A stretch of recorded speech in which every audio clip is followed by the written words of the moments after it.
Hello, I'm back. It's hump day. Of course, I would be going live on hump day. It's my favorite day. Hi, welcome. Thank you for being here. I know it's not JLR. I switched that reading to tomorrow. I promise we'll be doing it tomorrow. I needed to get back to Laura Owens. We just started covering this case and it's absolutely insane. And I'm hooked. And we have 120 pages of investigation documents to start. We're not going to read all of that tonight. We're going to read maybe a little bit less than half or half, depending on what's up. And I have two videos that we're going to watch.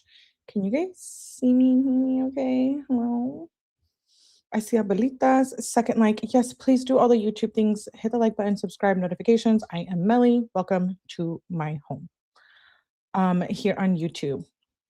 I see Evie, Debbie. Hello, Ramon. Hello, everyone. Amber, good to see everybody.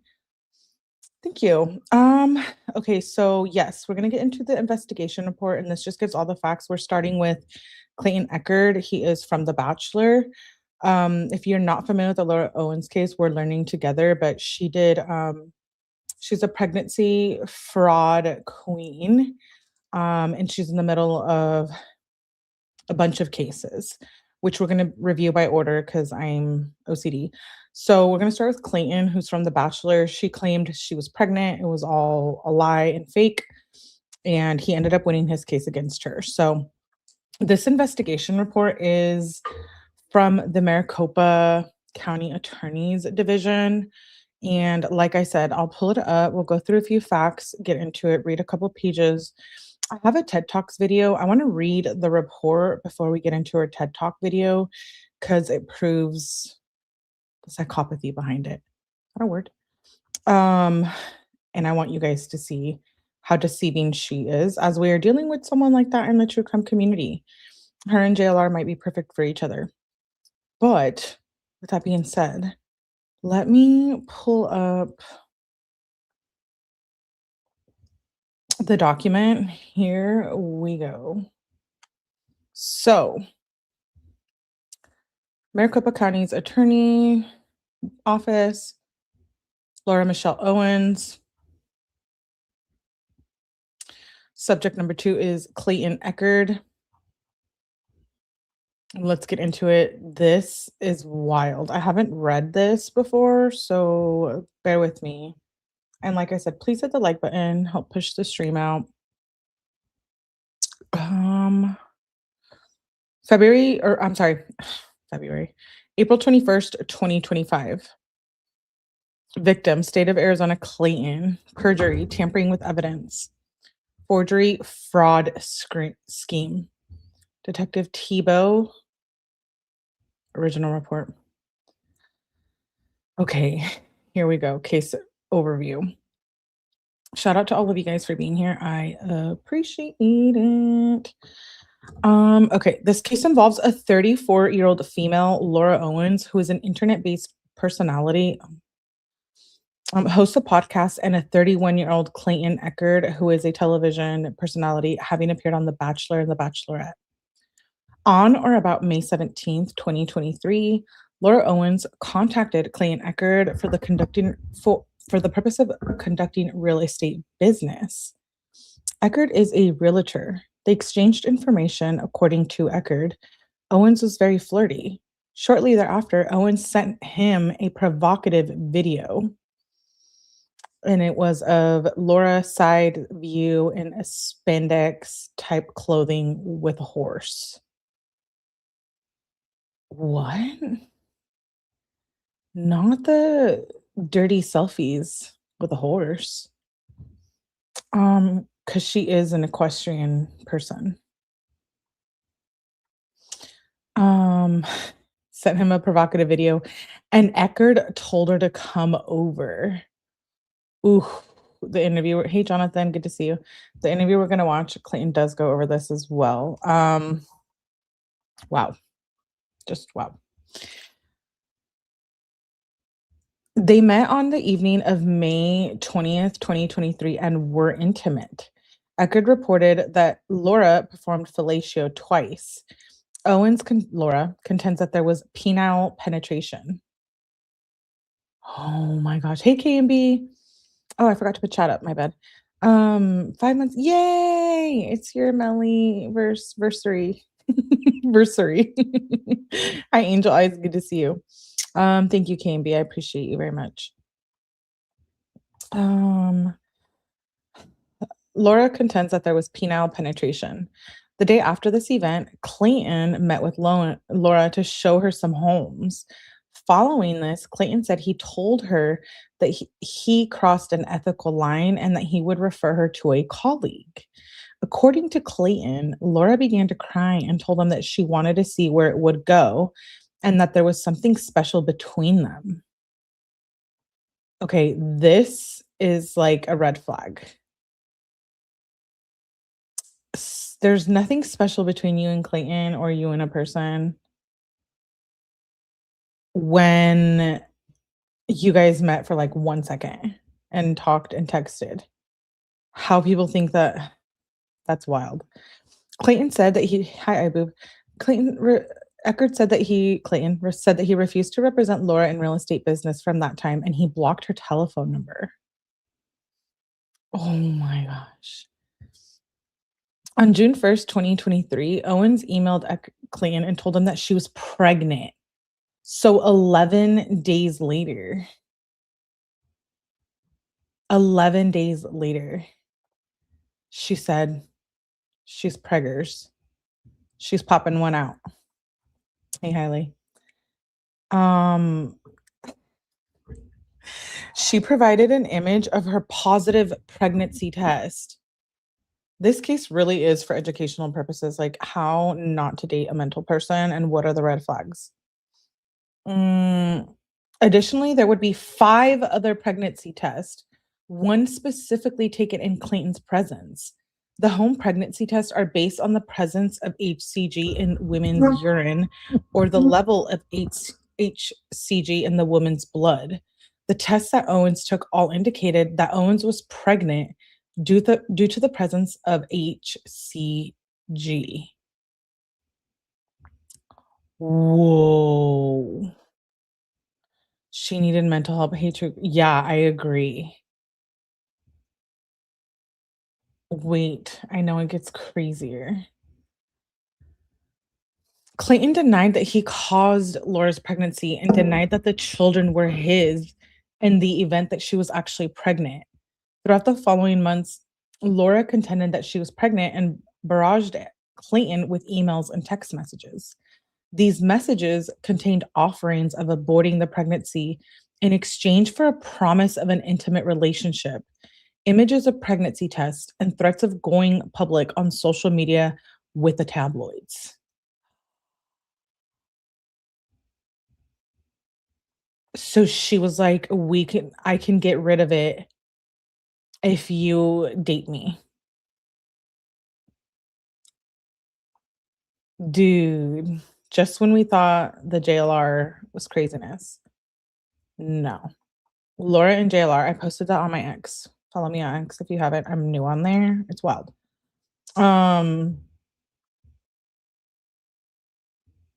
This is wild. Laura continued to seek an intimate relationship. However, when this failed, Laura began utilizing the media to damage Clayton's reputation. Clayton filed for an injunction against harassment. Shortly after that, Laura filed for an order of protection. And here is one of an email that was received by Clayton on September 6th, 2023. Let me zoom in, baby, because this is chiquito. I can have my glasses on too. I'm just blind as shit. No, it's a computer, I promise. Not me making excuses. Okay. Whoa. Oh, yes, it did get delayed again. I know. I was going to do a short about it. Courtney Clenny did get delayed. Yeah, I know.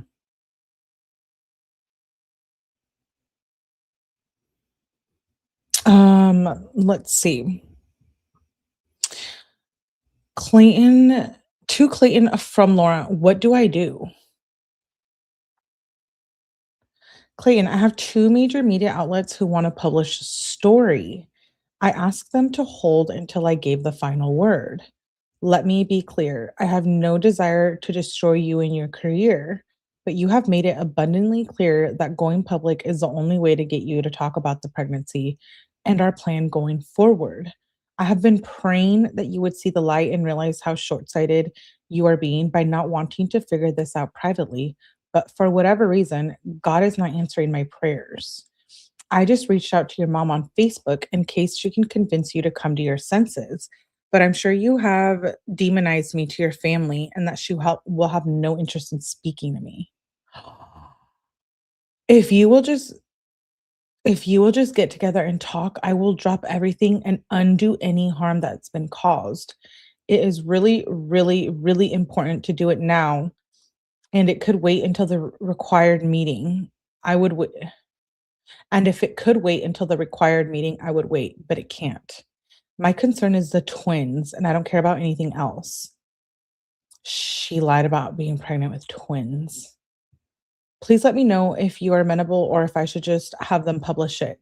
If I don't hear back this afternoon, I give up and they can publish it. But please think this through. Whether you like it or not, you will have to talk to me for the rest of your life because the kids will connect us. So why can't we just handle this privately? In 5 years, you will not responding and instead having me go to the press that you regret? Question mark. All I'm asking you to do is have a paternity test and talk to me. All the best, Laura Owens. Wow. That's just I cannot believe that.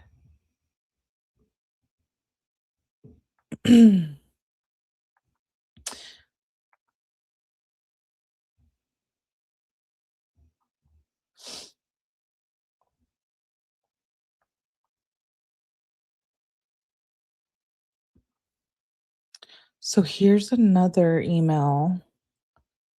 Okay, so the one we just read was September 6th, 2023. July 5th, 2023. Hi, I had an idea. What do you think about hanging out tonight and seeing if this is something you want to try out for a couple of weeks before we make a decision on what to do? If either of us decide that we don't want to explore something more serious, if we don't want to explore something more serious, then at least we will know and we'll both have clarity. With you not responding about the possibility of twins or me giving you the chance to make a different decision about the abortion pills because of that new prospect, things feel unresolved and my anxiety is through the roof. I'm sure yours is as well. With my stress levels being where they are right now, if the babies are born with any issues, I would blame you for not trying to help me reduce those by supporting me as you said you would. If we just pursued something romantic for a night, you have no idea how much it would help me emotionally. And I definitely would not blame you for any problems the children would have. Wow. Wow.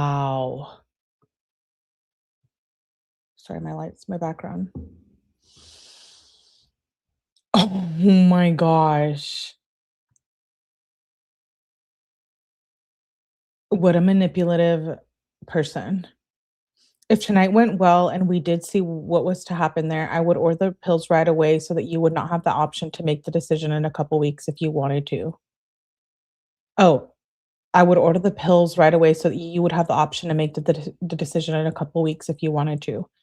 If we at least give it a try and don't want to move forward, then I can stop thinking about it if I need to get the medication for your sake and move forward with the pregnancy and look forward to it.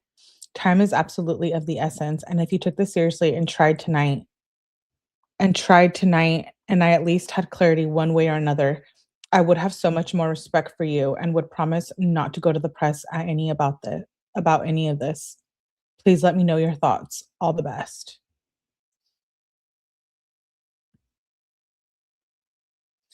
She's like, "I'm gonna blame you if you don't do what I say." If you can believe it, this gets wilder. Hey, Jupiter Jane, good to see you. Thank you for being here. Um, yeah, I'm new to it. We're learning things together. They don't have to talk. Has she never heard of deadbeat dads? My daughter's 13 and I haven't talked to her dad in 12 years. Oh, I'm sorry. True crime type of mind. That's lame. Hey, Joker. Good to see you, love. That's lame. Um, his loss. But anyways, I didn't know about these emails. I'm learning. So this email says there were 3 civil court cases that arose out of Lauren and Clayton's relationship. 3. One took place on October 24th, 2023 and November 2nd, 2023 in front of Judge 𝗠𝗲𝗹𝗆𝗆. This one was an injunction against harassment hearing. Clayton was a petitioner. Did I skip something? No. We're gonna go through all of those too, like the court and stuff. I have everything. The injunction was issued. Whatever all this number took place on the first case took place on October 25th, 2023 in Judge Duty's court and was an order of protection hearing. The order of protection was issued. Laura Owens was the petitioner. Laura participated in a sworn deposition at attorney Greg Woodnick's office on March 1st, 2024. Second case was a paternity case and was heard by Judge Julie Mata on June 10th, 2024. Laura was the petitioner in this case. Laura petitioned for a judgment of paternity showing Clayton as the father of her alleged unborn twins and was suing for child support. They're not even born. Can you Hi, Beautifully Broken, good to see you. Can you get child support when they're in the womb? I'm assuming probably. Owens reported having I don't have kids, clearly you can tell. Owens reported having a miscarriage during the alleged pregnancy and intended to dismiss the case as there was a negative pregnancy test on November 14th, 2023. Clayton challenged this and requested a finding of no paternity in judgment for the attorney's fees. Judge Mata found her and Clayton on both issues. I think it was supposed to say heard her and Clayton on both issues and referred the matter to the Maricopa County Attorney's Office for review of Laura. And then there's 2 spaces that are completely redacted. Case and evidence review. I'm shook.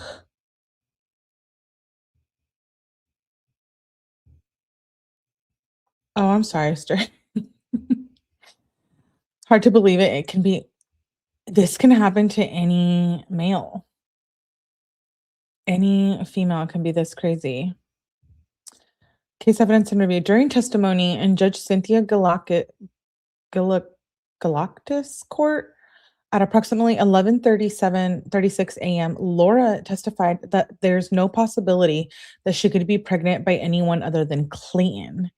During her testimony in Judge John Duty's court at approximately 8:40 a.m., when asked if the unborn children would belong to anyone else, Laura Owens testified, stating no, that she had not been intimate with anyone else since March of 2022, when she was violently assaulted and raped by a subject named Andrew in Hoboken, New Jersey. Is this actually true? I need to look into this. Hey, Winks. Hey, Stir.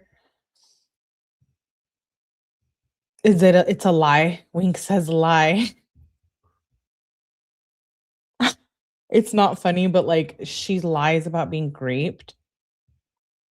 Whoa, no police report. You guys, I can't. This person is so mentally ill. It's like JLR all over again.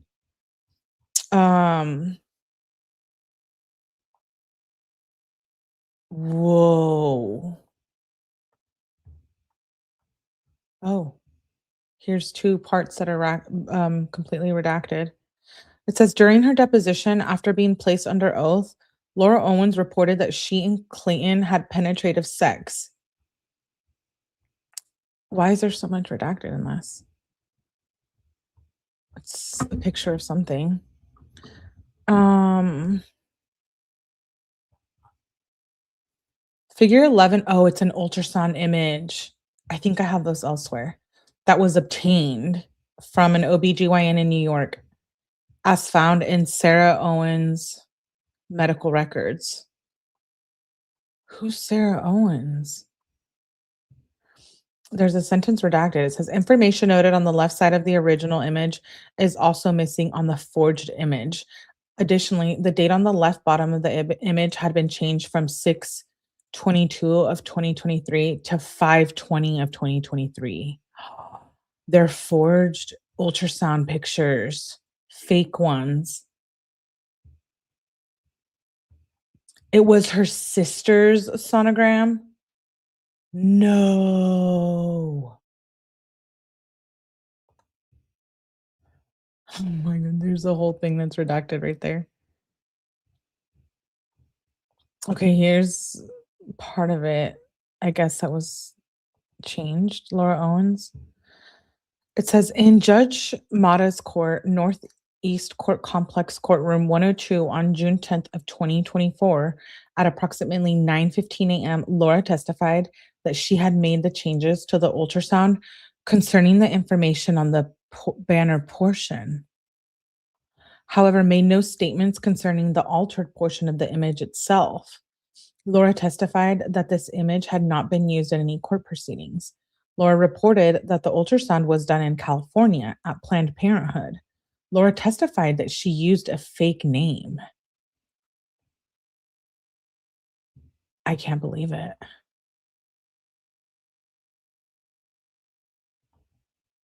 She used her sister's ultrasound, well, one of them, and her sister's video and pic in the hospital when her father was there rubbing her belly.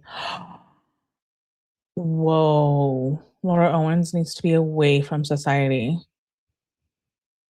During cross-examination at approximately 9:44 a.m., Laura testified that she had an ultrasound at Planned Parenthood in Southern California. She testified that during her deposition, she said it was in Mission Viejo or Vallejo, because that's where she was staying. At 9:45 a.m., Laura testified that the ultrasound image, which was a figure that was redacted, was a true and accurate picture of the ultrasound she received from Planned Parenthood in July of 2023. Laura testified that during her deposition, she admitted changing the information to reflect that the ultrasound was from SMIL, along with the additional information noted on Figure 12. Laura maintained that the ultrasound in figure 10 was never submitted to the court. Laura testified that she did attend an appointment with Planned Parenthood. Laura was confronted by Miss Arena with records request response from Planned Parenthood, stating that she did schedule an appointment at Planned Parenthood for July 2nd, but failed to attend. Laura testified that this was correct. Miss Arena added that the response also reported that the ultrasound image was not consistent with ultrasound images generated by their practice. Laura responded by testifying that it was not consistent with the practice in Mission Viejo. When confronted with the fact that the request was for all Planned Parenthoods in San Bernardino and Orange counties, Laura stated that it didn't cover Los Angeles.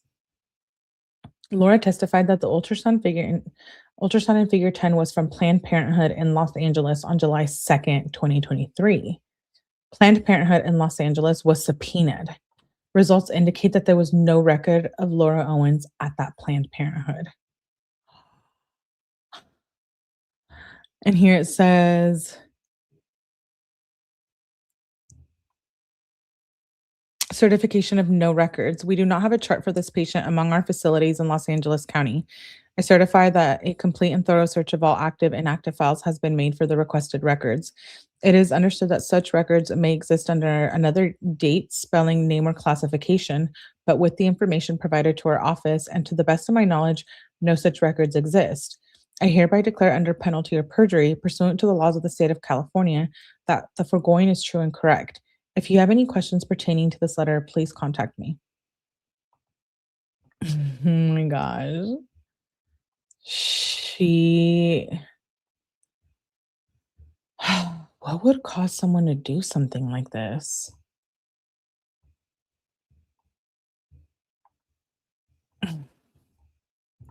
Wow.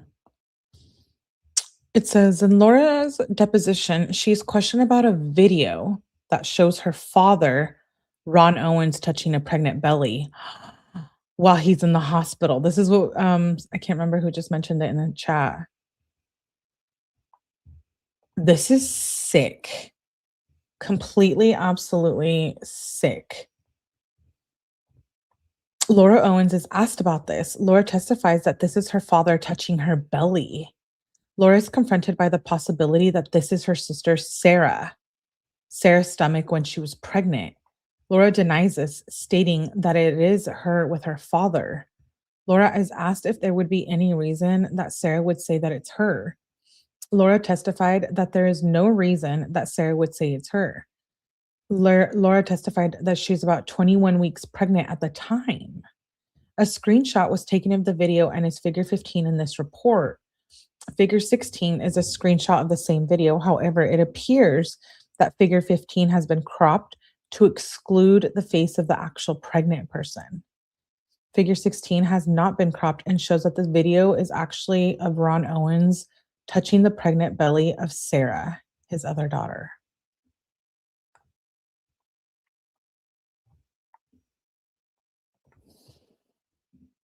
And there's something that's redacted. Additionally, the video that figure 15 was taken has no audio track. The video from figure 16 has an audio track. Laura and her mother, Jan Black, can be heard talking in the background.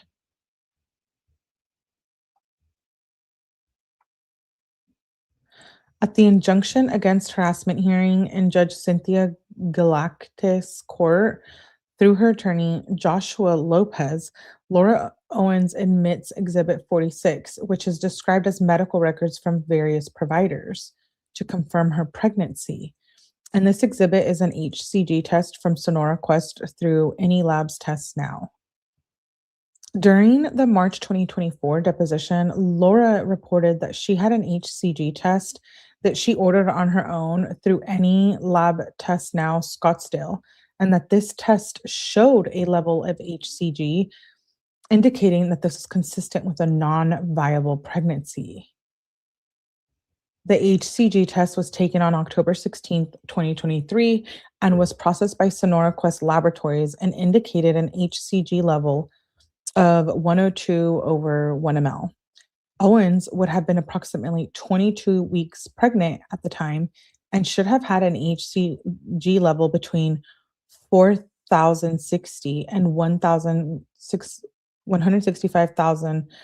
See figure 17 from the American Pregnancy Association.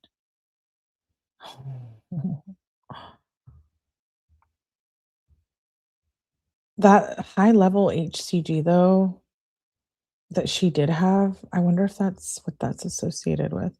During the June 10th, 2024 hearing in Judge Mata's court, Laura testified that she went to Any Lab Tests Now and ordered an HCG test.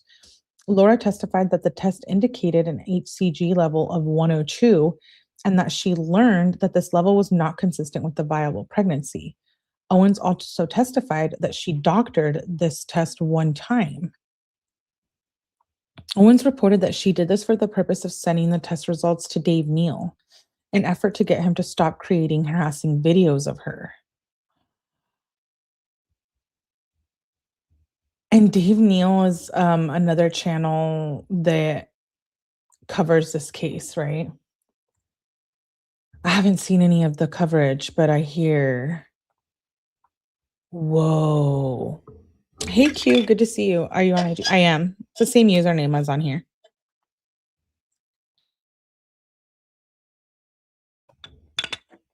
Oh my goodness. Dave is the first and only person that covered this. Really? Okay, I'll have to check him out. So she wanted to send him proof that she was pregnant so he would stop streaming about her. Wow. After some discussion, Laura agreed that she changed the HCG level from 102 to 131,902. This was listed as Exhibit B17. Laura stated that she altered this HCG report, increasing the level, and offered it to a content creator as support for pregnancy, but did not offer it to the court. The altered report is figure 19 below. So these are like HIPAA violations. I think that's why they're redacted. But I'm sure we'll find them unredacted. During testimony in Judge Cynthia's court at approximately 11:40 a.m., during cross-examination, Laura Owens testified that she had seen her OBGYN, Dr. Higley, the previous Friday on October 27th, 2023. Laura was confronted by Miss Arena in Judge Mata's court alleging that she lied to the court. Owens stated that she had the appointment scheduled, but she did not attend. Miss Arena told Laura that saying that she was seen by a doctor is not the same as having the appointment set. Laura agreed. Miss Arena asked Laura if she was dishonest when she stated that she was physically seen by Dr. Higley on the Friday before November 2nd hearing. Laura said, "Correct. That's a very minor thing." Laura agreed that she had never been seen by Dr. McCall or Dr. Higley for any medical appointments. Laura admitted to lying regarding that fact in a paternity hearing on June 10th of 2024 in Judge Mata's court. All this lying in court. She never saw anyone. What? This is why she has all these fraud charges, right? Whoa. She's so mentally unwell. I know we're saying the same thing for JLR, but like this is absolutely insane to ruin men's life over faked pregnancies. Hey, meow meow, good to see you. I'm glad you made it. What? Jeez, I thought I had met some pretty out there people. She pretended to be some of these doctors. Yeah, I remember that. We did cover the body cam and we read something like an intro to the case in the first live. I remember something about that. During the deposition with Mr. Woodnick reviewed all of the medical providers and prescription drugs that Laura had, including asking about HCG. Owens denied being prescribed Pregnol and HCG and never mentioned seeing Dr. Carmen Mora. Innova Med Spa provides a Pregnol HCG diet. During the paternity hearing in Judge Mata's court on June 10th, 2024 at approximately 9:23, Laura Owens' attorney, David Gingrich. Wait, okay, so since some of us are new to this case, Sarah's sister, Dave Neal, is the one who first talked about her. And one of her attorneys is, I don't want to forget, Gingrich. I know she has multiple, though, from what I've read. Perhaps referencing, so it says, Laura Owens' attorney, David Gingrich, referencing the pregnancy test, asked Laura if she did anything at all to tamper with those tests. Laura responded by saying no. Mr. Gingrich then asked Laura if she took any drugs, hormones, or any substances at all to affect the outcome. Laura responded no. Mr. Gingrich asked Owens if she used someone else's urine to affect the outcome. Laura responded no. At 9:34 a.m. in the hearing, Mr. Gingrich, referring to the Sonora Quest HCG test results from October 16th of 2023, asked Laura if she did anything at all to tamper with this test, if she took any substances, injected herself with anything at all to affect this test. Laura responded, no, I did not.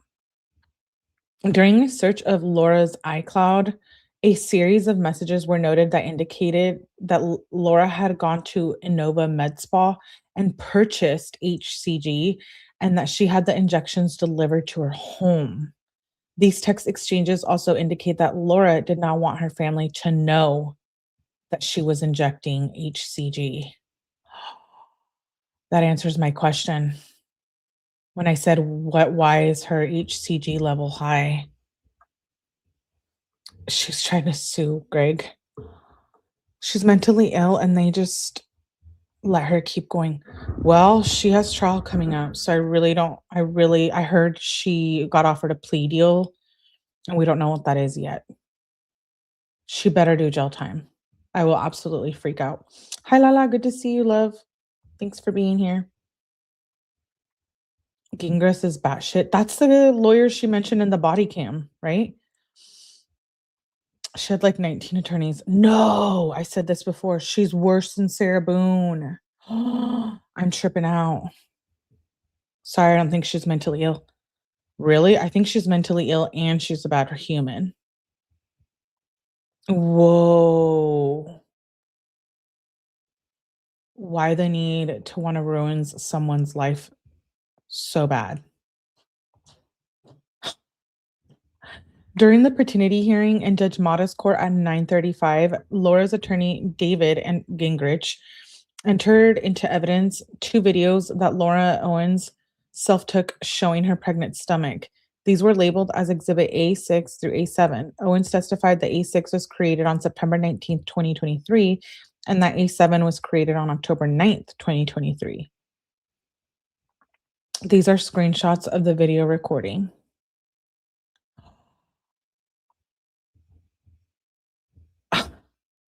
She was just bloated, faked it, and the HCG. What the heck?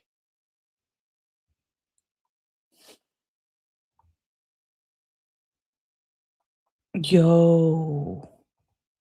Faking multiple pregnancies is absolutely wild.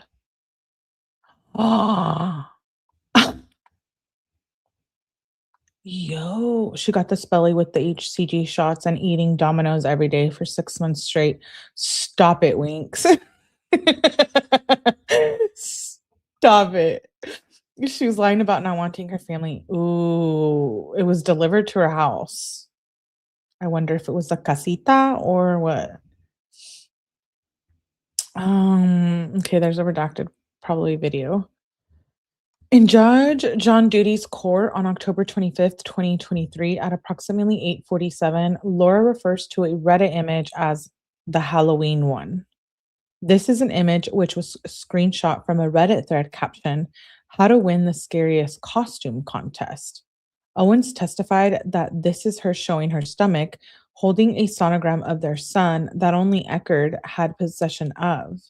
Laura testified that the sonogram she is holding in the screenshot is an image that she only sent to Clayton and that he was the only one who would have been able to post about it. At approximately 9:37, Judge Duty references Exhibit 11 and mentioned that the post was made by quote unquote the one and only Jen. Owens testified that she did not know this person and referenced the sonogram image stating that Clayton, oh wow, was the only one she sent it to. Laura testified that she sent a sonogram image to Clayton because she was concerned about the baby's profile. Laura reported that she sent the image in figure 29 to Clayton in an email.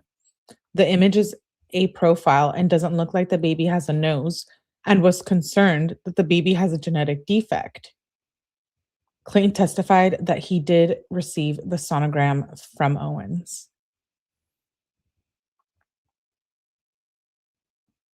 What? No, she did not fake this.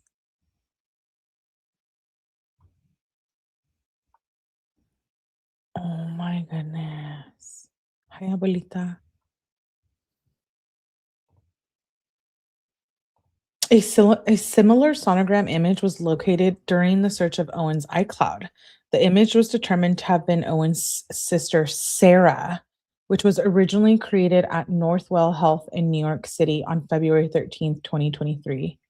Laura altered the image by removing Sarah's first name and the Northwell Health stamp. Oh my gosh. No, she did not. No, she did not pretend she was pregnant while using her sister's stuff.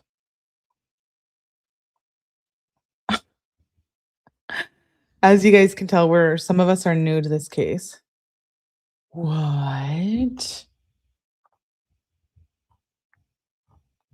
Redacted image or video. This investigation has shown that the allegations of paternity, as well as the ensuing restraining order hearings, were brought by false allegation, lies, and contrived evidence. that were intentionally orchestrated by Laura Michelle Owens in an attempt to increase her notoriety. Laura attempted to blackmail Clayton, a television personality, into an intimate relationship and likely would have deceived her way into an actual pregnancy, thereby reaping financial gains through child support payments as well as other financial incentives. Additionally, with increased notoriety would come an increased subscribership to Owens' podcast, resulting in an increased commercial value. Charges requested. We did go over the charges in the first live. There's a playlist. Definitely check it out, please. Count fraud schemes. Class 2 felony. Between the 20th day of May of 2023 and the 10th day of June 2024, Laura, an adult female podcast host, created a scheme to elevate her notoriety and increase her commercial value by attempting to blackmail Clayton, a television celebrity, into a romantic relationship by fraud, trickery, and deception. To this end, Laura perjured herself in court hearings and a deposition, as well as tampering with evidence, forging documents, and material misrepresentation, deceiving the courts and the victim, Clayton. Count perjury, class 4 felony. On the second day of November 2023, at approximately 11:36 hours, Laura committed perjury while testifying in Maricopa County Superior Court in front of Judge 𝗠𝗲𝗹𝗆𝗆 when she testified that there was no possibility that she could be pregnant by anyone other than Clayton by stating, quote unquote, "there's no chance there's anybody else."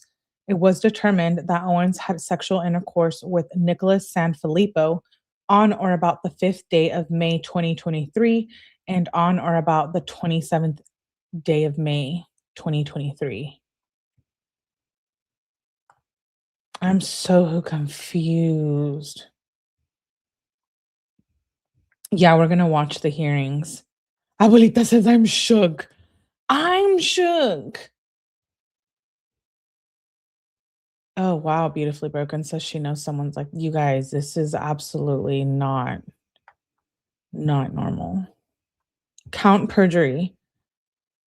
Oh, wait, did I just read that? Yeah, I did. My bad. Oh, another count of perjury, class 4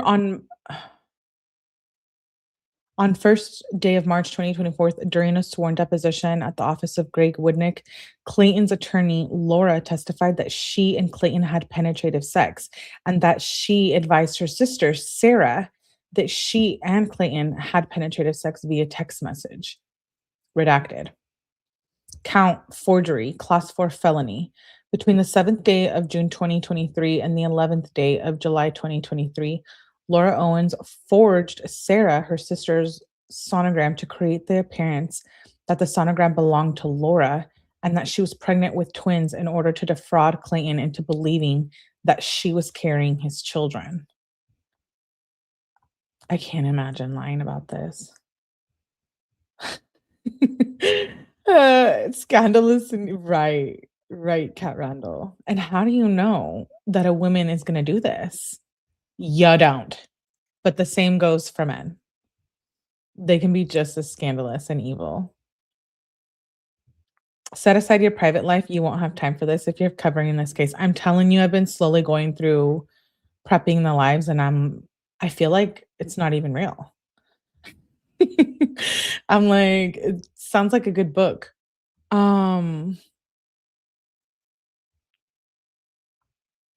Wait, where did I read? Okay, the next one, perjury. Did I read this?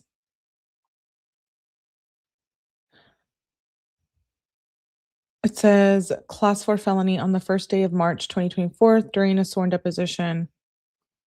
She admitted changing the location and place during her top banner. Okay, yeah, saying that it was hers, but it was her sister's. Counts perjury, a class 4 felony again on the 10th day of June 2024 at 09:14 hours and again at 9:44 hours. Laura Owens committed perjury while testifying in the Maricopa County Superior Court in front of Judge Julie Mata when she testified to a sonogram image. Wait, are these like the same thing? Owens' attorney asked if she had a sonogram done in California. Owens responded by stating, "Yes, I did." Owens admitted to changing the location and the date and placing her name on the top banner. This sonogram was altered and was initially that of her sister, Sarah. Another count of perjury on class a class 4 felony. On the first day of March 2024, during a sworn deposition at the office of Greg Woodnick, Clayton's attorney, Laura, testified to a video clip of her father, Ron Owens, in the hospital bed rubbing her pregnant belly. Laura maintained that this was her and her father by stating, quote unquote, "My dad is in the hospital and he touched my stomach." However, Laura's face was not visible. The original video was located during this investigation, and it can be seen that it's Owen's sister, Sarah, who is a subject with the pregnancy. Another count of perjury. On the second day of November 2023, at approximately 11:40 hours, Laura committed perjury while testifying in the Maricopa County Superior Court when she testified that she had seen her OBGYN, Dr. Higley, the previous Friday by stating that another OBGYN that she has seen is Dr. Higley, who I saw last Friday. Owens admitted to lying regarding the fact in the paternity evidentiary hearing on the 10th day of June 2024 in Judge Mata's court. Does she just not realize like she's lying? She's just like, oh, yeah, I lied. Moving on. Moving on. I lied in court. Another count of perjury, a class 4 felony. On the first day of March 2024, hi, 𝗠𝗲𝗹𝗆𝗆, during a sworn deposition at the office of Greg Woodnick, Clayton's attorney, Laura, testified that she had not used any type of substances, including Pregnol, which is HCG, that would affect the pregnancy test. When asked about Pregnol, Owens responded, "I don't know what that is." And then there's a sentence that's redacted. She was injecting herself with hormones.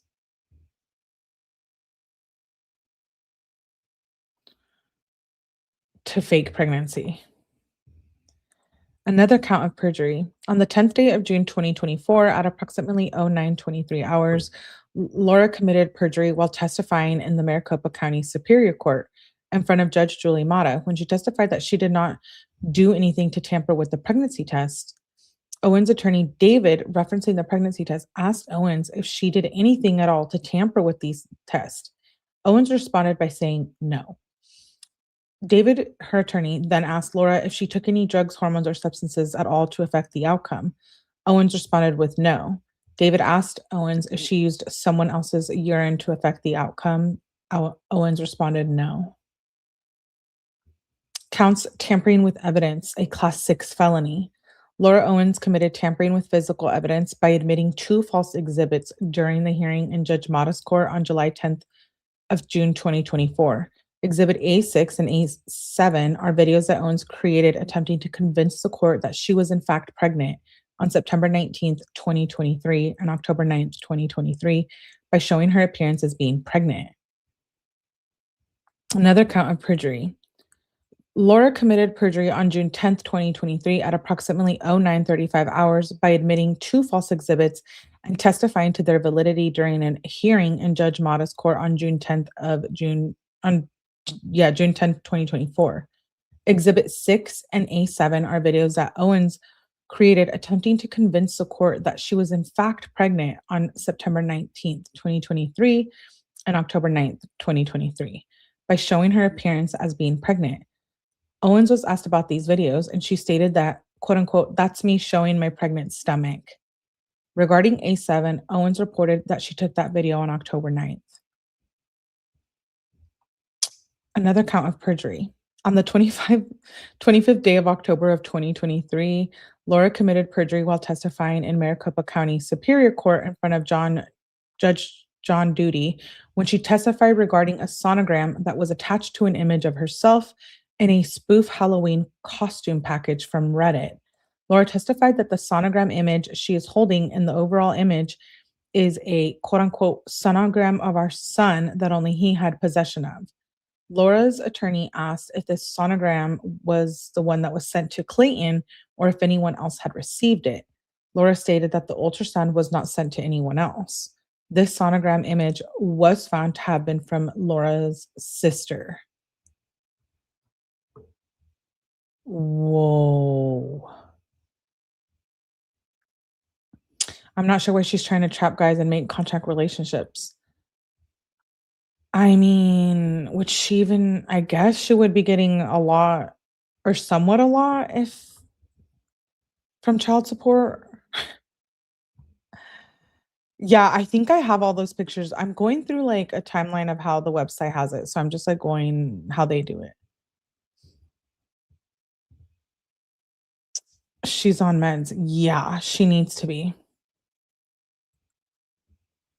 So would likely not meet her criteria for mental illness. I don't think so. Yeah, Saini, stay away from these women lying about fake pregnancies, okay? She's about but high, say mannequin. You guys, I think she's actually like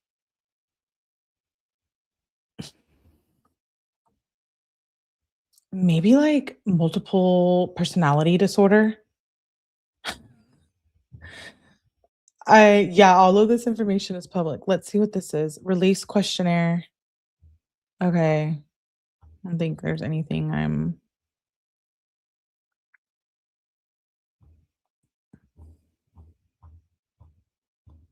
need to read there. There's a bunch of what the heck? Blank and redacted? What is all of that?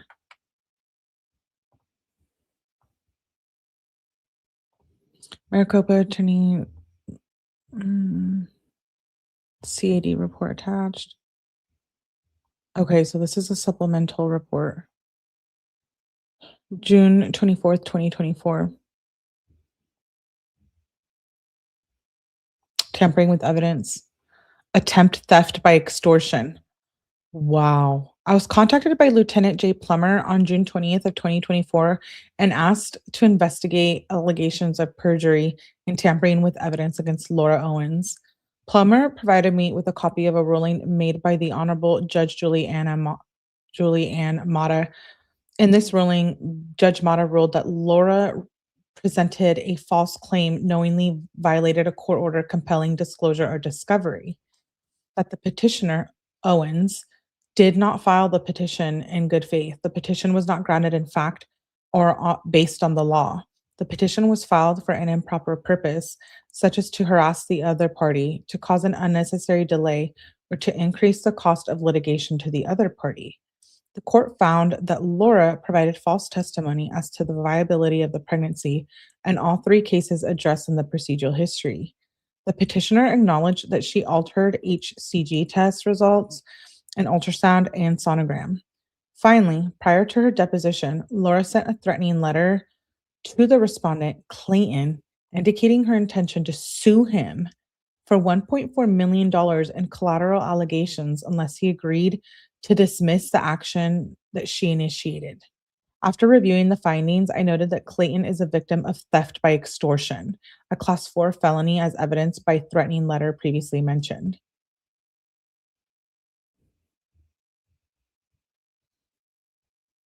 Oh my gosh. Abuelita says my voice is therapeutic. Really? Thank you, Abuelita. That's good. At least it's not annoying.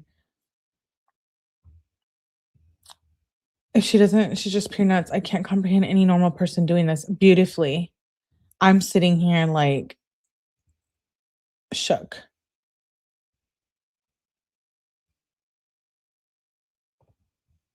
Case overview. The first case was filed in family court, and we're going to go through all of these filings and videos and hearings and stuff. Was filed in family court on August 1st, 2023 by petitioner Laura Owens. The petition is for child support, parenting time, and legal decision making. The petition reports that, quote unquote, the person had sexual intercourse in the state as a result of which the minor child may have been conceived. Additionally, the petition requests that unreimbursed medical expenses incurred by the mother resulting from the birth of the minor children should be awarded to the petitioner. The petition was signed and notarized by Hunter Vincent Maurer, a notary public in the state of Texas. Laura contacted Clayton via LinkedIn for the purpose of seeking out real estate. As a result, Laura met with Clayton at Clayton's home. There was sexual activity during that evening. So Clayton just did an interview like one day ago, And he talks about this, and we're gonna watch 2 videos. I'm only gonna read some of this, and then we're gonna watch 2 videos. And then I'll do a part 2 tomorrow. But I am shooketh. I'm shooketh.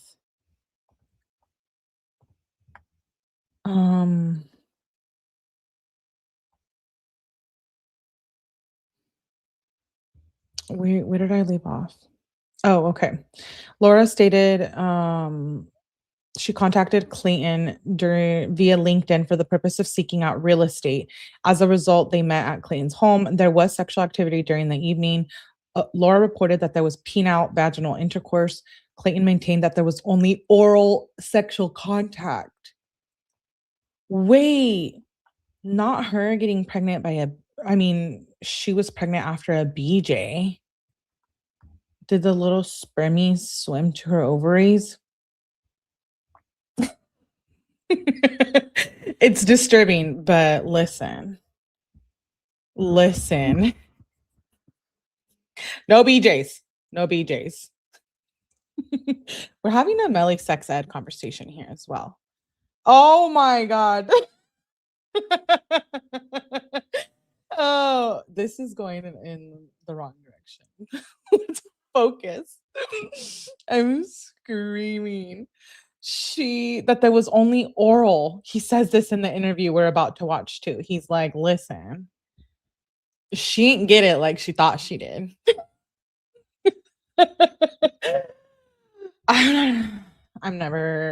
Men should be afraid to get a BJ now.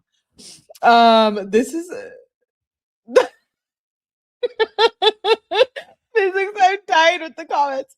So Remote says those must be some strong, to go through the esophagus, the large intestine, the small intestine. I don't know what other organs. And when document, she said she's ew.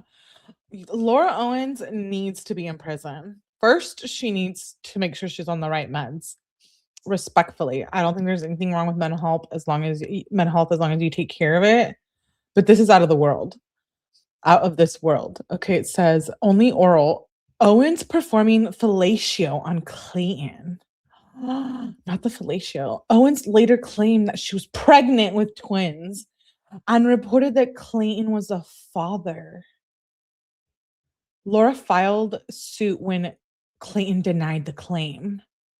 During the ensuing family court hearings, Clayton, the respondent, and his attorney Woodnick were successful in disputing the allegations. Judge Julie Mata found for the respondent and felt cause to order the Maricopa County Attorney's Office to investigate Laura for perjury and tampering with evidence. Detective Gabe Gonzalez and I met with Clayton at the Maricopa County Attorney's Office on June 25th, 2024 at approximately 1100 hours in a private conference room. The interview was audio recorded. The following is a summary. I might have this too, and I'm going to, we're going to watch all of these videos. So long I have them, we will go through everything. Trust me. Trust me. We have read thousands of documents here on my channel. I'm like a document girl. I like to read these documents. Let me see what you guys are saying in the chat. Hey, Looking Beyond, good to see you. Wow. How had I never got into this? It's absolutely wild. Hi, baby, good to see you. Dude, Clayton was. Apparently you can get pregnant from a BJ. I don't know. The father gets over $20K a month and they couldn't pay their bills. Hey, give me $20K a month. I'll be fine. Okay, here's the interview. Clayton says, I began by providing Clayton with my business card and advised that it contained my contact information. I explained that the investigation that the Maricopa County Attorney's Office is conducting is limited to criminal matters. I told Clayton that the crimes we were considering would be perjury, tampering with evidence, and possibly extortion. I asked Clayton to tell us how they met and how their relationship began. Clayton told us that he had just obtained his real estate license and that Laura contacted him on LinkedIn, telling him that she wanted to do some creative deals. They exchanged contact information. Clayton told us that Laura was very flirty off the gate, but he kept it professional. Clayton said that the next contact was about a week later. He said he took an edible. She sent him a provocative photo and he told her to come over. Laura did come over and she performed oral twice.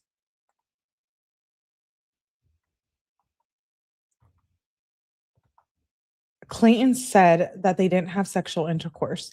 Clayton said that the second time, Laura ran straight to the bathroom. He said he didn't think anything of it at the time.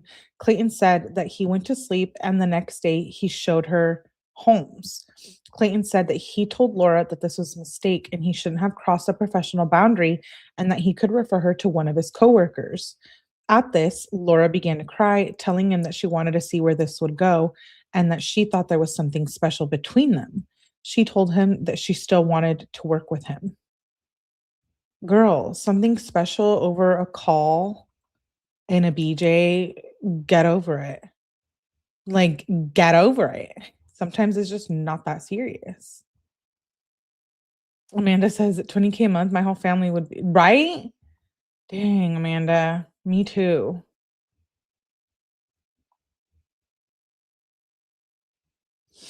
That is crazy. I asked Clayton if Laura knew who he was prior to this. Clayton said that he feels that she targeted him and that she claimed that she had tried to contact his office but couldn't get a hold of anyone. Clayton told us that he checked with his old office and they said they had never heard from this woman. Clayton added that they also saw that the last 8 guys that she followed on social media were all athletes, real estate agents, and good-looking guys. Clayton said that Laura also applied for The Bachelor during a previous season. He said she claimed not to know who he was and she never watched the show, but she's interviewed former guys from the show. So she did pick him out. What? I don't get, like, what did they see in her? I'm sorry, she's not my type, but I'm also not into females. I like men. But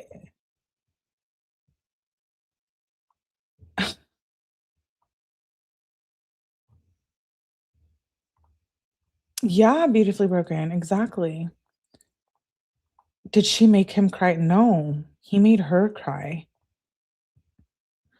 Clayton thought his name may be Chris Lane and thinks that she may have tried to get him caught up in a similar situation. Chris was the previous bachelor. And there's a ton of victims, and there's like a whole case file on each victim. And we're going to go through each victim. Clayton's the first one. Yeah, remember she said all I did was get pregnant by the bachelor. I do remember. I said that I understand that Laura came to his place. He had an edible before and asked if Laura took an edible.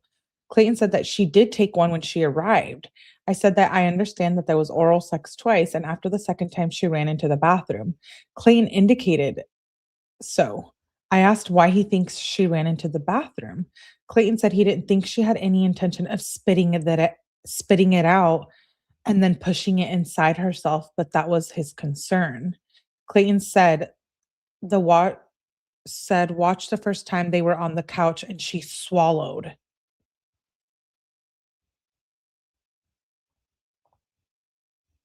Whoa. She had a turkey baster. There's a case that an inmate got pregnant, and what she did was she used, like, when you have like a yeast infection, she used that device and injected herself and got pregnant in prison. He thought she may have. Does that really work? No, I don't think so. Who knows? Apparently it does, though, because of the case. Yo. Wow, Laura. Well, we all know what you like to do. The second time they were on his bed and she ran straight to the bathroom.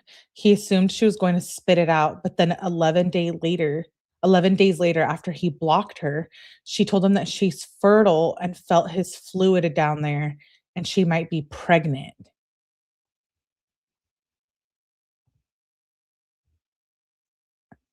How do you feel his fluid down there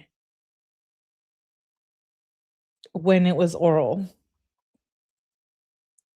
Yo, I'm sorry. This is insane. I can't even handle this. This is one of the craziest cases, and there's no murder here. Most of the cases we cover are someone has died. Because you don't get. She also doesn't get a period, or she claims she has PCOS. 3 days later, she messaged him about it and said that she was pregnant. Clayton told us that he blocked her because she told him that she wanted to date him and that she won't move forward with real estate unless he dates her. Clayton told her that he was done and he was going to quote unquote pass her off to one of his coworkers. Laura said she didn't want that. Clayton responded by telling Laura that he was done. She could find somebody else. He's not representing her. Clayton said that he became a little concerned that Laura spit his semen out and inserted it in her vagina after she told him she was pregnant.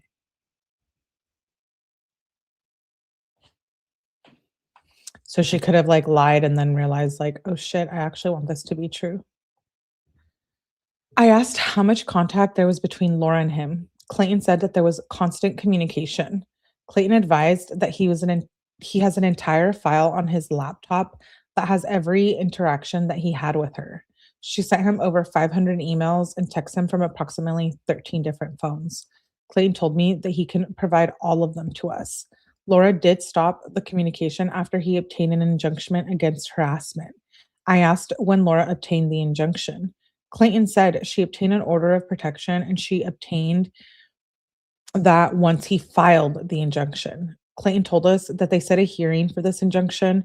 The next day, Laura obtained the order of protection in retaliation. I asked if Laura violated the injunction by making contact with him. Clayton said that he gets random texts and emails still from an anonymous email provider, Proton. He said that he knows it's her, but he's unable to trace it. Laura has not contacted him directly since the injunction. I asked Clayton about the sonogram and the fact that Laura admitted to changing the date and changing where it's from. I asked if he has that sonogram. Clayton said that he does, and it's in one of his files. She sent it to him, advising that this is her ultrasound. Clayton told us there are 3. There is one that she originally claimed that it was from Southwest Medical Imaging. Clayton said he was on a Zoom call with Laura and her attorney, Bonnie Platter, when she showed it to him. So this must have been a previous attorney, because she has gone through a lot of them. Clayton said he took a screenshot of it because he wanted a record of it.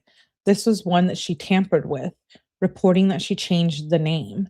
This one was used in the deposition and she submitted it to Judge Mata using it in court. Clayton said there was a second ultrasound that she claimed was one of the children where it showed a facial deformity. Laura used that in an order of protection hearing, showing the judge that her child had a facial deformity. Clayton said that he believes that it's Laura's sister's ultrasound. She blocked out the first name on the top. It only says Owens. The date of birth was also cut out. The third one was a video, and that was sent to him via email. That video was from YouTube 7 years ago. Clayton said he used this video to fight the order of protection during the hearing. Clayton asserted in the hearing that the video was fraudulent and tried to admit it. The judge wouldn't admit or watch the video. I asked if all 3 videos were used in this case. Clayton said the second one with the facial deformity was used in the order of protection hearing. Laura used the one from SMIL facility in the first case. I asked if she used the YouTube video in the family court case. Clayton indicated not, adding that Laura contends that Greg Greg is another victim. Greg Gillespie hacked her email and sent that to him. I redirected the conversation back to the relationship and asked if there was any kind of dating after he suggested that she work with one of his associates. Clayton said no. That one night was the only time that they were intimate. She that is I can't. Did her sister let her do all of this? Good question, Evie. Her sister and her family has to know how out of this world, out of her mind she is. They have to know. I don't believe that.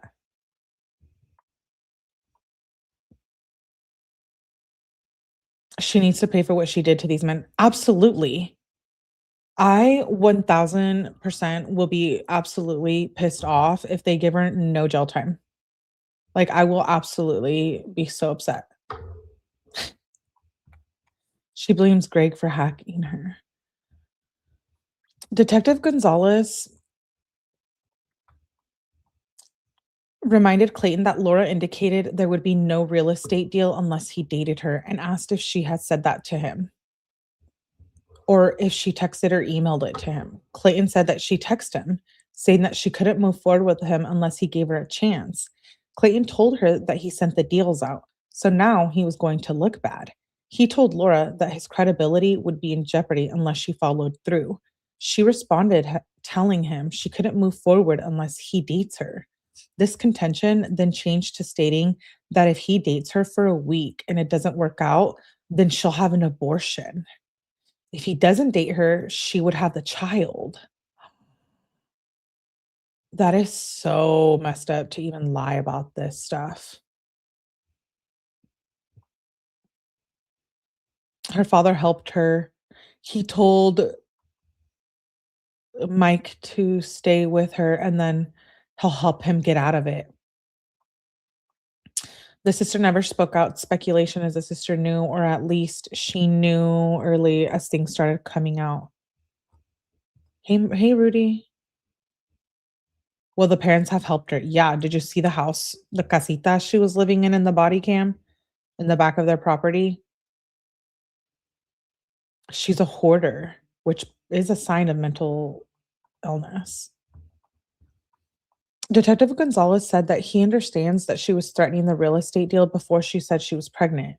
Clayton said yes, and she then went to Arizona State Department of Real Estate and tried to get his license revoked. Detective Gonzalez asked if she had already said that she was pregnant at the time. Clayton said it was all around the same time, adding that he cut off all communication and blocked her day after day 8. So he blocked her after day 8. And she said she was pregnant after 11 days, on 11th day. Prior to that, Laura said that she could potentially be fertile and pregnant. At this point, Clayton told her that he was no longer going to represent her regarding real estate. Then, on day 11, she said that she was pregnant. Laura was still moving forward with the Arizona Department of Real Estate, alleging that he was violating his fiduciary responsibility. Clayton then reported that he has a letter that she sent, which he believes is an extortion letter. Laura said about a month ago that he either dropped the case or she was going to sue him for $1.4 million. Clayton viewed this as a threat that she was going to sue him regarding the 2 real estate deals that he dropped the ball on unless he dropped this case. Clayton said that this is in writing. He said she was going to get deposed. She didn't want to go to the deposition, so she sent this letter to Clayton's lawyer. I asked who he has the original letter. Clayton believed his attorney, Greg Woodnick, has it. At that point, she couldn't send anything directly to Clayton. Detective Gonzalez asked if that was the only time that Laura talked about suing him for money. Clayton said that at one point, Laura mentioned that she had unlimited funds, so she threatened him, saying that she would sue him and she would win due to this. Detective Gonzalez asked if this was pertaining to the paternity case. Clayton said that she wanted him to drop the entire case.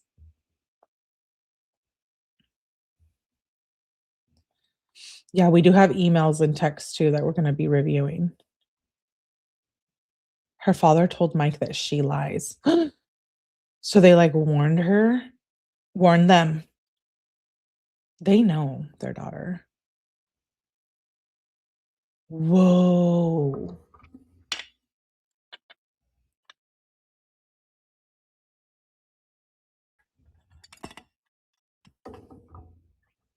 I can't believe this.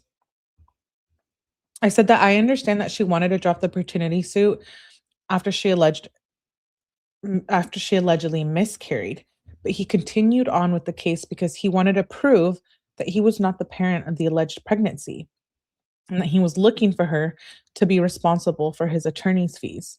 Clayton said that Laura went public in September because he was trying to convince her to drop the suit. Laura refused and stated that she was going to go public, which she did.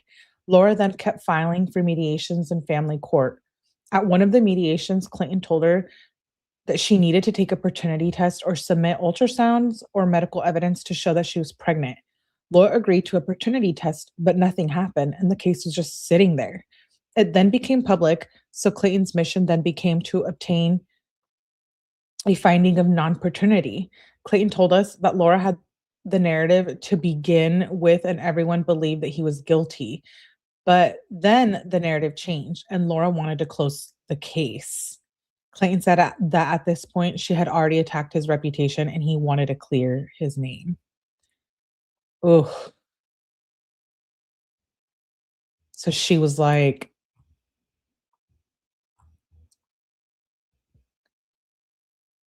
it's getting serious. I better find a way for him to drop the case. I said there were two other men before him. Clayton said there were three. I said I was only aware of Michael and Greg, other victims.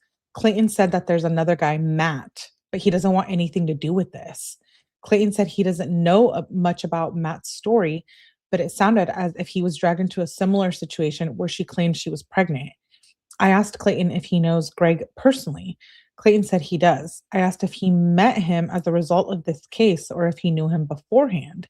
Clayton met him due to this case. Clayton told us when his case went public that Greg's girlfriend messaged him and told him he's not the only one and told him to look up Greg's court case. Clayton looked it up and found that it was a near carbon copy of what was happening to him. Clayton added that the text messages were if they were copied and pasted. So she was sending the same things to all of her victims. Now that's crazy. She plays high school girl chick. Evie, she faked multiple pregnancies. I can't believe it. There are 4 plus Clayton. 4 lives she ruined. Even if it's not forever, dealing with these cases, court cases, etc., is so emotionally draining and expensive. It's why most people don't fight most things. How many men has there been? We're gonna go through all of them beautifully broken, but 3 aside from Clayton. We'll see Clayton too right now. Let's finish this part of Clayton's interview, and then we'll watch her TED Talk because now I want to see what a psycho liar she is. And then we're going to watch Clayton's interview from like 1 day ago. I wonder why Matt doesn't want to come forward. He should have. He's like, I don't even want to deal with it. But he should have. That's messed up. Clayton said that there was also a doctored ultrasound in Gillespie's case. Which is Greg Gillespie. It appeared that Laura purchased an ultrasound from Fiverr, adding that you could see the watermark on the document. What a sick world that you can buy fake ultrasounds. What the fuck? He kept it private. Matt was in 2014. Yeah, I do. A lot of them most of them go back. I think Clayton was the most recent one. He's moved on with his life. I wouldn't want anything to do with it. Okay, meow meow. You're a male, but how do you know? when you're getting a BJ by a stranger that this is going to happen. How do we avoid these situations? Well, I guess males, right? Because I mean, males could do crazy shit too, but as far as stir crazy, you should email me some of these things if you have them. I'd appreciate that. Like the links or whatever. Um she bought a fake ultrasound and then didn't remove didn't remove the company from where the fake ultrasound came from. Great, Laura. You're as dumb as I thought.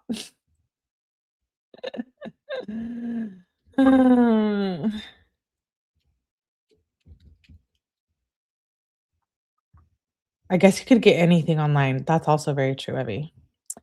Laura claimed that Greg hacked her computer and sent that to himself. Clayton said that that made no sense because he didn't believe that she was pregnant. Clayton continued by telling us that Greg has a phone call where Laura refers to an ultrasound image and tells him that she's pregnant and to look at the image.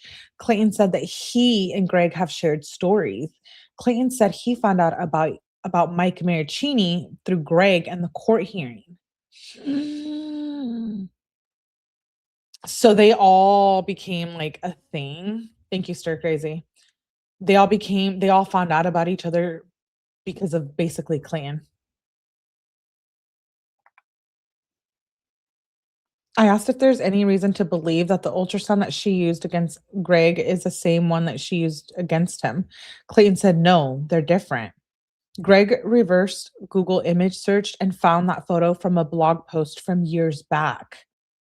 Greg brought that to court and it was compared to the other side by side. It was ultimately dropped. Letitia, I know. That's another one too. I said that I understand that Laura took 5 pregnancy tests.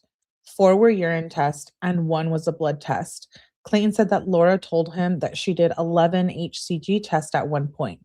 Clayton said he did have Laura take a urine test at his home and she did come back as pregnant. I said that Laura indicated that he witnessed her urinating on the stick. However, he reported that she had stage fright.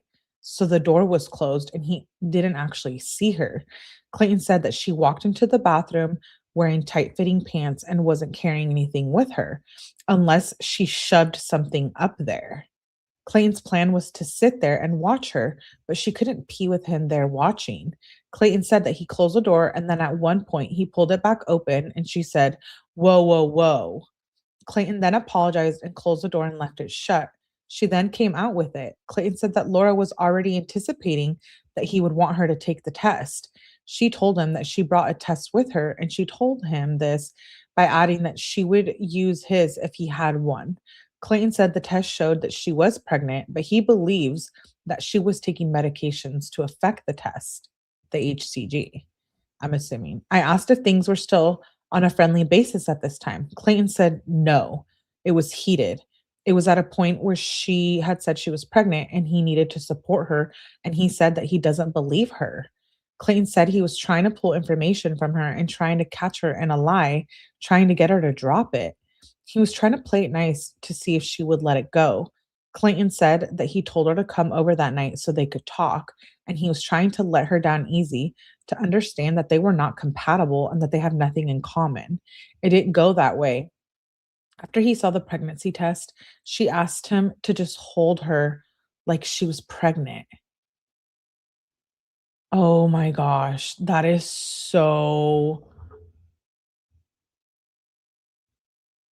creepy.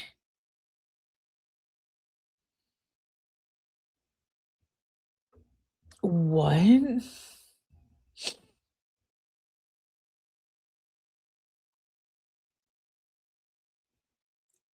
I'm reading, hold me like I'm pregnant. Yo, who says that?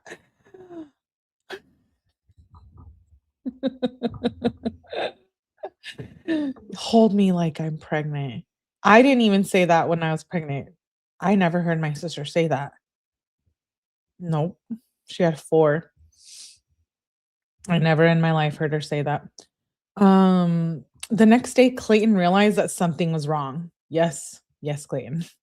He sent Laura a message telling her that it's not likely that she's altering her HCG by taking some type of medication. Laura then told him that she showed him the test and how dare you. Clayton then told her that they should cut off all communication until she takes an ultrasound. I asked if Laura told him when she was going to take the ultrasound or if it was a surprise. Clayton told us that she said she would set it up when she was 9 weeks pregnant, which is the earliest that it can be done. He said this is when they were 3 to 4 weeks in, and he told her to stop communicating with him until she has the ultrasound. When it came time to take the ultrasound, Clayton told Laura that he wanted her to FaceTime him so he could see the doctor and the ultrasound. Laura agreed. 3 days prior to the ultrasound, Laura contacted Clayton and told him that she didn't feel safe considering the way he had been acting, so she was going to reschedule it. Clayton then told us that Laura actually rescheduled the ultrasound twice. The first time because she decided that she wanted her sister there. The second time was because she feared that he would show up and harm her. I asked if she told him where she was going to take the ultrasound. Clayton said he thinks she gave him a name of the location and the doctor. When it came time, she never told him. I asked if it was here or in California. Clayton said that it was here. She went to California to get the abortion medication. Laura sent him a photo of that and her name on the bottle. Clayton said it appears that she actually got abortion medication. Clayton said she went to California to get and to take the medication. This was at the Planned Parenthood of Santa Barbara. Detective Gonzalez asked if there was a name of the prescribing doctor on the medication bottle. Clayton said he has the images and didn't think there was a doctor's name on it. She made a fake prescription. That's what she did. She had to have. They don't give you misoprostol if you're not pregnant. Misoprostol, that's the medication. Wild. I said I understand that she was initially going to get the ultrasound here, then she went to California to get one. Clayton said she claims she got one in California at Planned Parenthood, but she never showed it to him. The one that surfaced under Bonnie Platter with Beretta Law came to him via Zoom call. Laura claimed that was the ultrasound from Planned Parenthood, but it said SMIL on it. Clayton said that's the one she claimed to have had done at Planned Parenthood. During the last court hearing, Laura reported that she went to Planned Parenthood in Santa Barbara, but said she actually went to one in Los Angeles. This was after Clayton's attorney contacted the Santa Barbara office. I told Clayton that I was under the impression that it was Mission Viejo, then it was that she was staying in Mission. Clayton indicated this is correct and that she kept bouncing it around. I asked about the abortion medication if she was trying to make a deal with him. Clayton told us that she was trying to get him caught up in an abortion coercion, which is what she did with Greg Gillespie. I asked about that. Clayton said that in Gillespie's case, at one point, he said, quote unquote, take the effing pills in a text message. Laura then used that, saying that she did take them and that it killed one of the fetuses, but she wasn't sure about the other one. Clayton said this was her way of holding on by telling Greg that she still might be carrying one. Hello, SI West Sider. Good to see you, girl. Yay. I'm happy you found me and you're here. Appreciate you. Appreciate you, my girl. Wait, let me see. She did this to Greg. She said she was pregnant with twins with Greg, took an abortion pill, lied, and said she was still pregnant with one. This is crazy. Just saying, and none of the ladies in my life have ever wanted to just be held.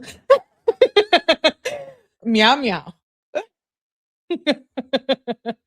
Meow meow. TMI. What was happening? Huh? Imagine you return from vacation at the airport and you find your luggage. What? Yeah, she did it. Yeah, yeah, you framed. Who was framed? Well, Prager, sorry, it's all diapers and college talk from there on out. She did it to all of them, I thought. She was pregnant with twins with all of them?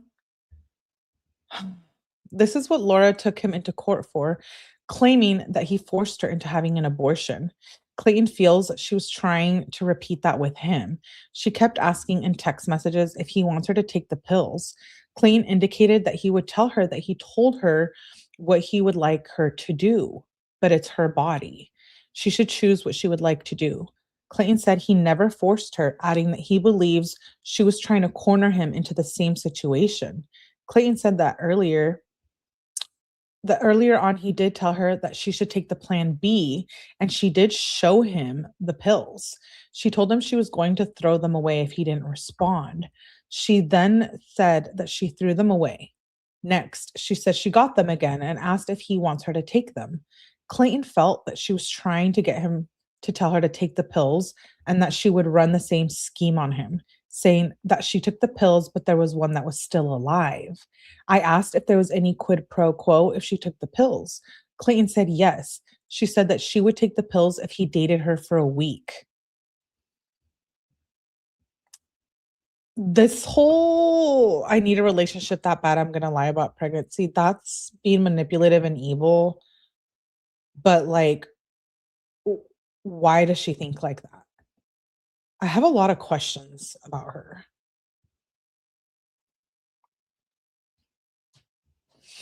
So many twins. Oh my goodness. There was always a dating contract stipulation. If the dating works out, she would take the pills and they could date and do this again at the right time. Oh my gosh. My gosh. My gosh. So she wanted to like continue to date them so she could really get pregnant. That's what she was going to try to do, huh? Then, if he doesn't date her, she was going to have the children. Clayton said it was the same thing with the paternity test. She would agree to take the test only if he agreed to date her for a week. I asked about the Ravgen DNA test. I said I understand that she scheduled and paid for the test, but he didn't show up.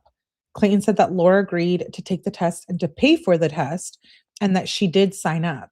Clayton said he signed up, and when he called in to confirm his time, they told him that he had canceled, that they received a call earlier in the day.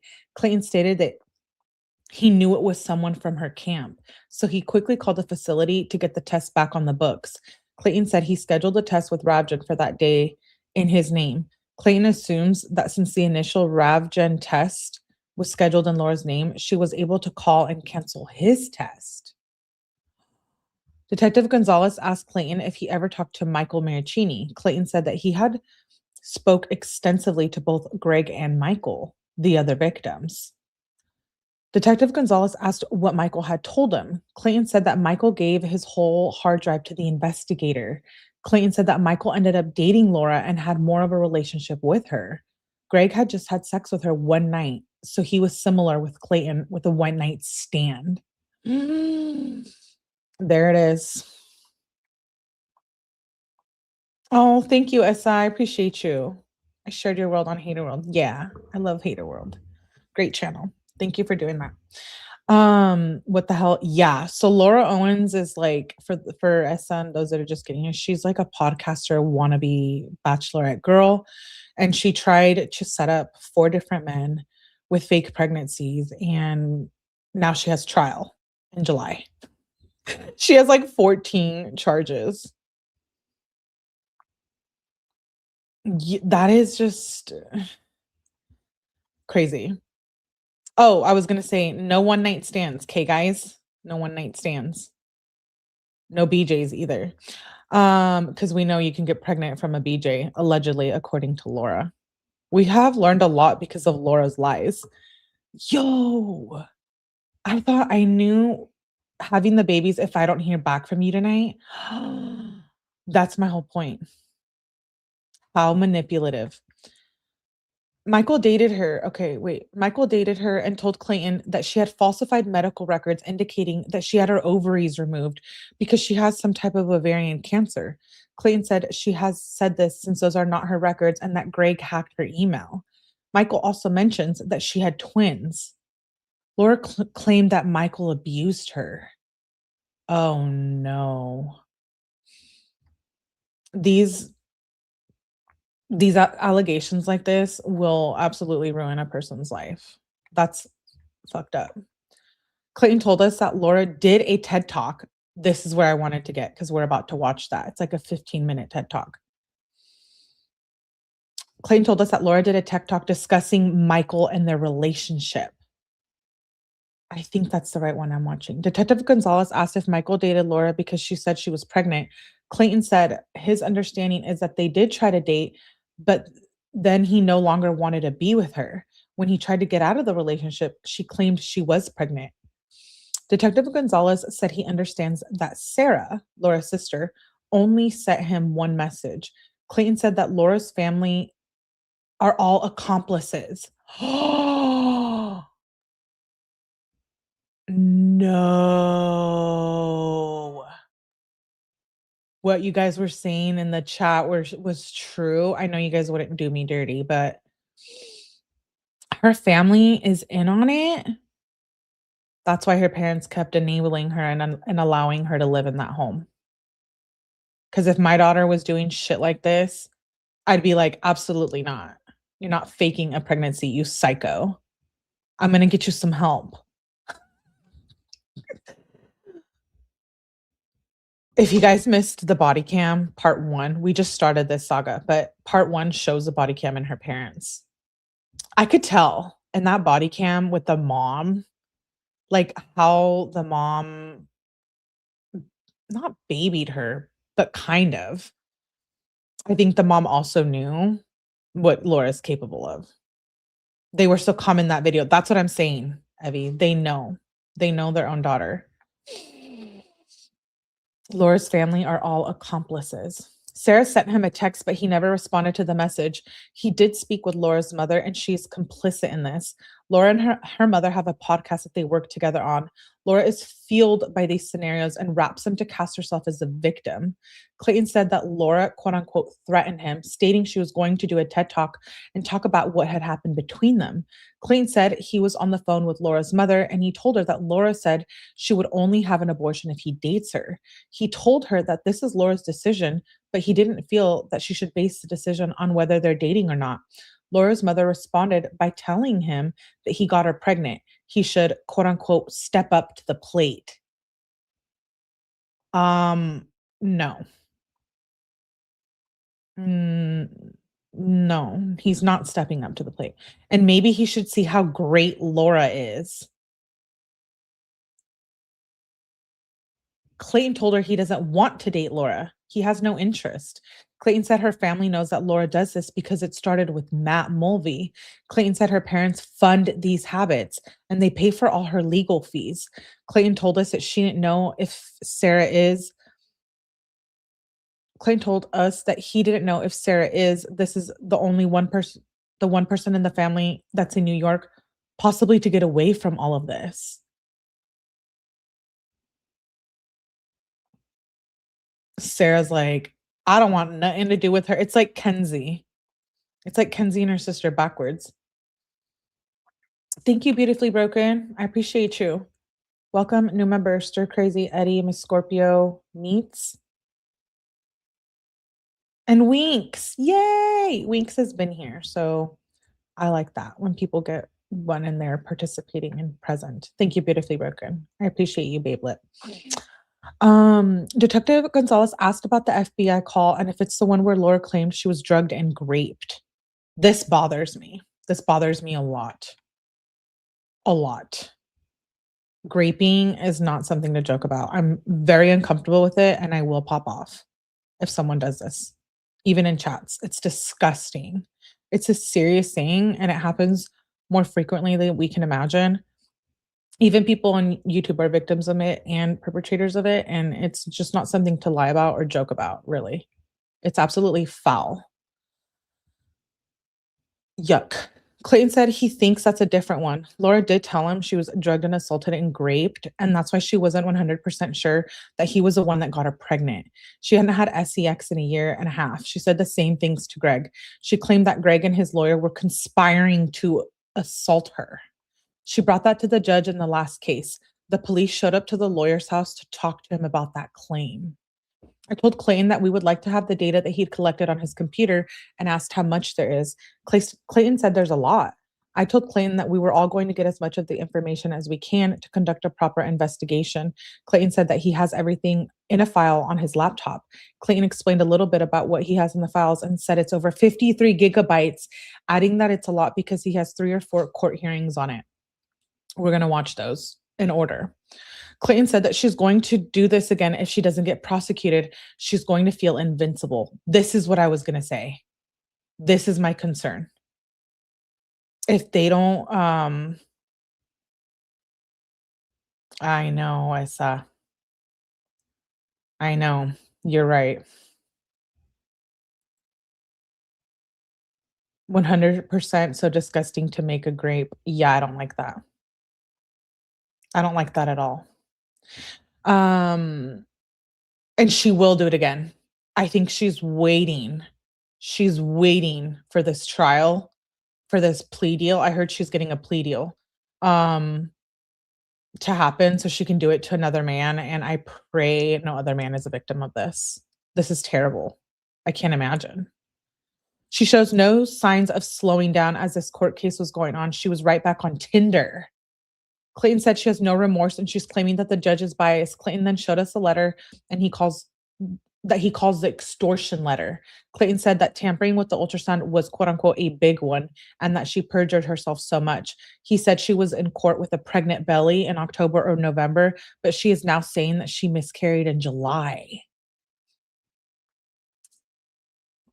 I don't like this either, talking about miscarriage like that. She's foul. She's a foul human being, whether she's mentally ill or not, absolutely foul. In court, Laura stated she was 27 weeks pregnant, but then realized she would have to have a death certificate at anything past 24 weeks. She changed and she said she miscarried well before 24 weeks. Clayton then referenced the case involving Trevor. I told Clayton that the Bauer case was different. Is that another victim? I think he's on my list. There was no further information. This interview is concluded. Clayton sent me the link to a Google Drive containing the data that he had collected regarding the case. This includes but not limited to court filings, video recordings, hearings, contacts, emails, text messages, the extortion letter, sonograms. This was uploaded to a file in the OneDrive. Okay. We're going to stop with the investigation here. Report. It's 118 pages. We'll finish it tomorrow. But I want to watch the TED Talk video and I wanted to show the investigation report before you see her in this TED Talk. And then I want you to see the interview from his recent victim. It's not very long, but it gives us an idea of what's currently happening and then her being a psychopath giving a TED Talk.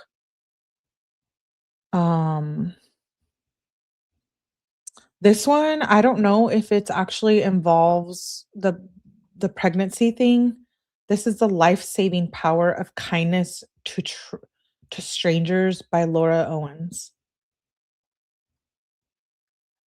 It will piss you off. What, the TED Talk? Is this the one? Oh no. I'm already pissed off.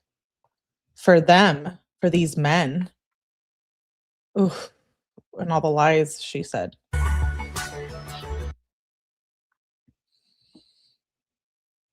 Ugh, yuck. I'm already like, no.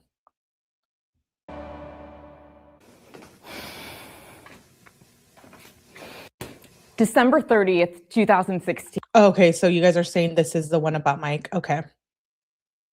Okay. Good, I'm excited. Let me play this. Oh, my screen went small. Hold, please. Chiquito. Okay, here we go. After months of planning a once-in-a-lifetime trip to Iceland, it's finally here. It's finally time to go on flight 162, San Francisco to Reykjavik. A tall man boards behind you and offers to put your carry-on bag in the overhead bin. You graciously thank him and relax as you settle into seat 21H. This is crazy. Is the video good on your guys' end? Let me know. I want to make sure it's not lagging. Of course. Thank you, Ramon, for being here. This plane ride should be a time to drift off to sleep and dream about seeing the northern lights, to wonder what it's going to feel like to soak in the blue lagoon, to go dog sledding for the first time. Only you can't because of the noise in the background. And no, it's not the roaring of the jet engines. It's the loud voice of the man sitting behind you who helped you with your luggage. He's speaking to a woman who's incessantly sobbing. He's spewing insults at her, demeaning her, and the more she cries, the harsher they become. She can barely get out a word to respond to him through her tears. Turn your brain on, he says in a mocking tone with a laugh, followed by, use your words. He changes the subject. He tells her, you haven't accomplished enough for a woman who's in her late 20s. People aren't being honest with you when they compliment you on your work. They're just trying to be nice to you. I'm telling you this because I care about you. She keeps crying and he sounds disgusted. Look at you. You've never been my type. You're ugly. If you cared about me, you would want me to find someone I'm attracted to. She composes herself well enough to ask the question you've wondered all along. Then why do you want to be with me? She says. Every time I bring up breaking up, you tell me you don't want to. He responds with, I feel sorry for you, okay? That's why I'm with you. Because no one else would want to date you. Because I'm a nice person. This seems like a totally different man than the one who put your suitcase away. You glance back just to be sure, and yeah, it's him. You brought your sound-canceling headphones. Easy solution, you think? You can just tune them out. But even through them, you hear his voice. Don't poke the bear, he warns her. You look back and forth. You mean this is how he is when he hasn't been poked? How could he be any worse? You look left. You see a flight attendant coming down the aisle. You could pull her aside, tell them they're being too loud. She could ask him to be quiet, and that would stop him. But as much as you try to ignore it, your gut tells you that this woman is in danger. But then again, she's also a stranger. So it's none of my business, you think. You try to convince yourself to do nothing. But then you hear it. She asks him, what can I do to fix myself? He thinks for a minute and says, I don't know. Kill yourself? I cannot believe she's doing this right now. Mike didn't say this stuff, didn't happen how she said. Yeah, I know. She's lying through all of this TED Talk. Her own family wouldn't let him leave. Ugh, gonna piss me off. I haven't seen this. She continues to cry and says, I'm so sorry. In a serious tone, he follows up with, if you truly love me, you want me to be happy. And maybe if you're in heaven, you can help me find my soulmate and look down and smile on our wedding day. This man is sick. There's a napkin under your cocktail and a pen in your purse. You quickly scribble a note, but you can't decide whether or not to give it to her. At least you'll have it down on paper. You write, Dear girlfriend, I know the Lord had me overhear your conversation to let you know that you are a very beautiful young woman that should have a man that makes you cry with wonderful laughter, not bullying. You are being abused and he will never love you like you deserve. I'm very concerned about you and I'm praying for you. Run from him. Get help and protection. He doesn't care what you think or say or do. He is a very sick man and will make you sick if you stay with him. Please take... Why do I feel like a lot of what she's saying is how she feels about herself and why she does these things? This to heart and get help fast. You decide to sign your name and write down an email address that you rarely use. Towards the end of the flight, the man leaves his seat to go to the bathroom. This is your chance. You peek back through the seats and your heart sinks because you see it. You see her. She has a face now. She's someone's daughter, someone's friend, and she needs help. You look down at the note. What would you do? Would you listen to your heart and pass it to her, thinking that the best case scenario is that it helps her? The worst case scenario is that she chews you out as you get off the plane. Or would you let your head get the best of you and fall back on that mindset that has become so conditioned to focus on our own problems, not on those of a stranger? What would you do? What would you do if you knew that in passing her that note, the woman sitting in the row behind you would tell you that you're the reason she's not 6 feet underground, and that she would thank you for saving her life from the TEDx stage? My name is Laura Owens, and as you can tell, I wasn't the hero in this story. I was the crying woman in seat 22H. The stranger, Nancy, made the courageous decision to hand me that note. In her mind, she could have easily justified keeping it to herself. She could have just said it was none of her business. But she saw me as an individual, as someone of value, as a person that somebody cared about, and she made it her business. In that brief period of time, Nancy saw him for who he was, for how I couldn't see him. I felt like I was on a roller coaster ride. We'd had a fairy tale start, and then it came down fast. It seemed like overnight, his charm and compliments turned to criticism. His comments became more and more menacing until finally, the verbal abuse became physical. The first thing he did once we landed in Iceland and got to the hotel was ask me to pick a number. Not knowing why, I picked 40. He said that was how many times he was going to slap me. He did, and then he choked me. The less oxygen I breathed in, the more he smiled. And for the first time in months, he praised me. Good girl, he said. My mind flashed on the note. He was truly sick, and I was in danger. I begged him to... I don't believe there's any police report regarding Mike doing this, right? I have a million documents, but I haven't seen that. He never laid a hand on her. Exactly. I can't believe she's lying like this. I mean, I can after knowing everything, but if you don't know about it, how manipulative. Stop, and he stormed off. I thought he'd left the room. So I went to my backpack and I reread the note. I had no idea that he was standing behind me. He told me to hand him the note. He said, I knew she was listening all along. She doesn't know what she's talking about. His face was red with anger and a vein popped out on his forehead. He tore up the note, figured it would never be brought up again, but luckily I'd taken a picture. Even with all of that drama, we made it to dinner. He abruptly left right before the check came. He said he needed to go shoot footage for his Instagram and told me not to go find him. He said he didn't want to be seen in photos or videos with me because it would hurt his chances of becoming Insta-famous, which was a big goal for him. He thought that if he appeared to be alone, he would appear single, and that would get him a lot of female followers. My heart was broken, and I had no sense of direction, both literally and figuratively. I mean, truly, I had no service, and I was lost. I asked 2 people for help finding my way back to the hotel, but they didn't speak English.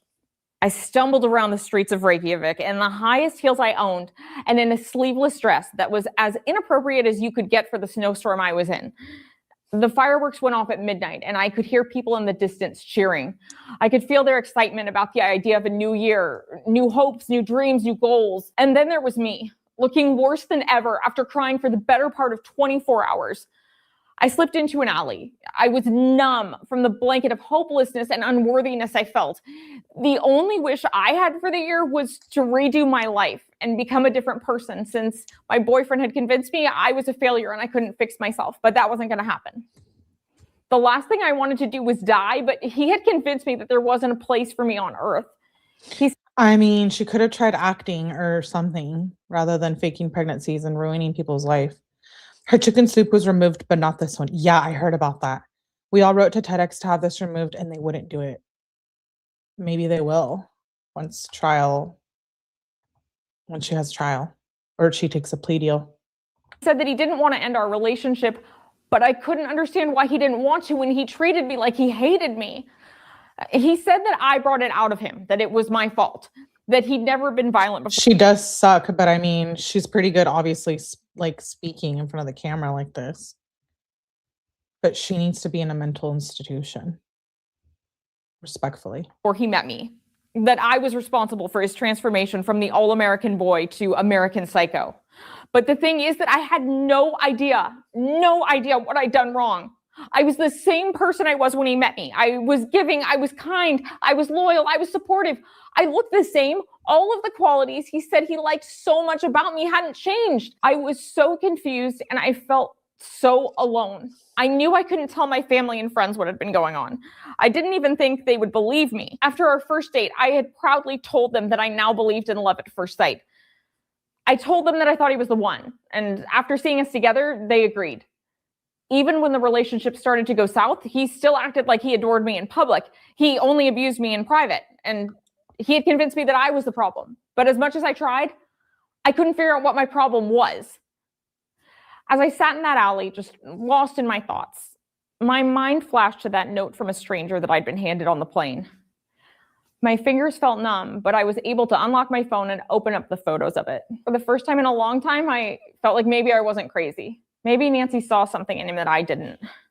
Maybe I needed to take a step back and try to look at our relationship from the perspective of an outsider, from that of a stranger, of how it looked to the world instead of how it felt to me. I weakly stood up and wobbled back to the hotel. When I got to the room, he was livid. Maybe it was because he'd had too many drinks, or maybe his Instagram post hadn't gotten the attention he thought it would. Or maybe he was upset because he didn't know where I was, and for a few hours, he'd lost his power over me. I hoped he was mad because he realized that I'd taken Nancy's note to heart and that I was now onto him. She has the crazy eyes. Surprisingly, the rest of the trip was a nightmare. It was impossible to enjoy the beautiful surroundings when I knew that once we got back to the hotel room, I would be abused.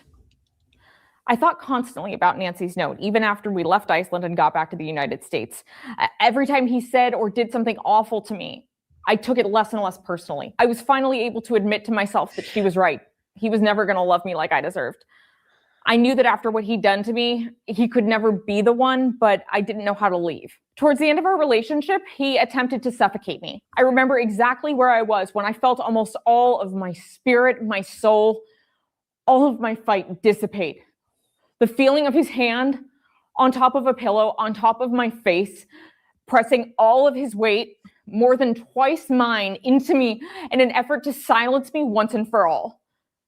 I blacked out, but I woke up. I was a different person when my eyes opened. I tried to leave and he wouldn't have it.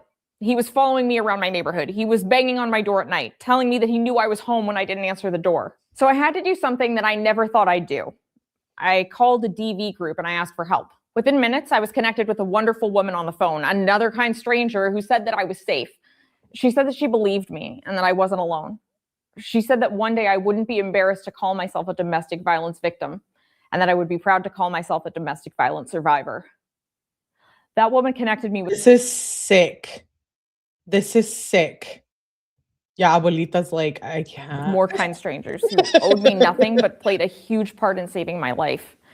They helped me get a restraining order against my ex-boyfriend, which I still have today. And guess who wrote a witness statement for me? Nancy. She was stunned that I reached out to her, but she was happy to help in any way she could. Stranger after stranger after stranger. Kindness Nancy is non-existent. after kindness after kindness. This was the kind of world that I wanted to live in. I look back now and I wonder what life would have looked like for my family and friends if he'd succeeded in taking mine. Nothing would have been better for them, as he'd convinced me they would be. My sister told me that I would be the maid of honor at her wedding when we were teenagers, long before she met the love of her life. She found him and got married this year, and I cried more than anyone else at the ceremony because I was so happy to be there, to be alive, to be with her. Before my sister walked down the aisle, she said she couldn't imagine anyone else standing by her side on her big— Except you, when you stole her fake or her ultrasound pictures to fake them as yours. day. I said, I'm only here because of Nancy. She said, because of a little note. And I think about what I would have missed if she hadn't written that note. I think about seeing my father actually run in the pool in his first swimming lesson after seeing his movement being so affected by Parkinson's disease for 21 years. My mom and I had endless conversations about my relationship and how Nancy's kindness had saved me. That was the catalyst for the podcast we started together, where people who inspire us talk about their moments of growth, discomfort, and change that led to happy, successful times that they never thought were possible. And after nearly 450 interviews, I've learned that most people say there was one person who changed everything for them. Their stranger, their Nancy. I've often wondered if I would have developed the courage to leave on my own, and realized that even if I did, it would have been too late. One more time might have been too late. The difference between him being my abuser and my murderer was this. That's it. What the hell is this TED Talk? Am I getting punked? It's not. I need to rewind. What the hell was that? I'm literally shook. It's very minimal times that I'm shook here. The difference between him being my abuser and my murderer was this. That's it. One more second of his fingers pressing on my neck, one more second without air, and I wouldn't be here. For the first time in my life, I had a seizure, then 2, then 3. My body was run down. It couldn't have taken any more abuse from him. I know I am only standing here because a stranger told me I didn't deserve it. I know that at some point in our lives, we've all been in a situation where eavesdropping, interrupting, and why are you guys doing this to me? When I snap my fingers, I'm always out of danger. I'm clipping that. I'm clipping it tonight, and it's going to be our thing. And intervening, things we were told to never do, could have changed the trajectory of someone's life. We just don't realize it at the time. How easy is it to turn our heads away when we see someone in public in distress? To pretend that we have more important things to do than simply acknowledge their existence? To bury ourselves in our smartphones, wasting our time, airbrushing our appearance to get more meaningless likes? Today, it's easier than ever to be the main character of our own story. We can move through the world immersed in our technology, seeing the rest of humanity as just a backdrop for our own story. I'm the first to admit that I'm guilty of that, of thinking that I could take control of the narrative of my life by writing an Instagram caption. If that doesn't say exactly summing it up, I don't know what does. There it is. There it is. Of thinking that as long as it looked like I was living the perfect life, I was. For example, I posted this throwback to Iceland shortly after arriving back in the US, which got comments like, "So jealous," and "looks amazing." Now, here's where I was when I actually posted it. In the hospital, after my abuser and I had a particularly rough night. Can you imagine the reaction my friends would have had if I posted my reality instead of the one I portrayed online? If I said, "I need help. I've been in an abusive relationship. I need to figure out how to get myself out of it. And I want to know that one day I'll feel like my old self again." What I really needed was to find the courage to leave him and to find myself. I needed love and support, not followers and likes. Maybe if I'd been honest, I could have helped someone. Maybe someone would have seen that post and I could have been someone stranger.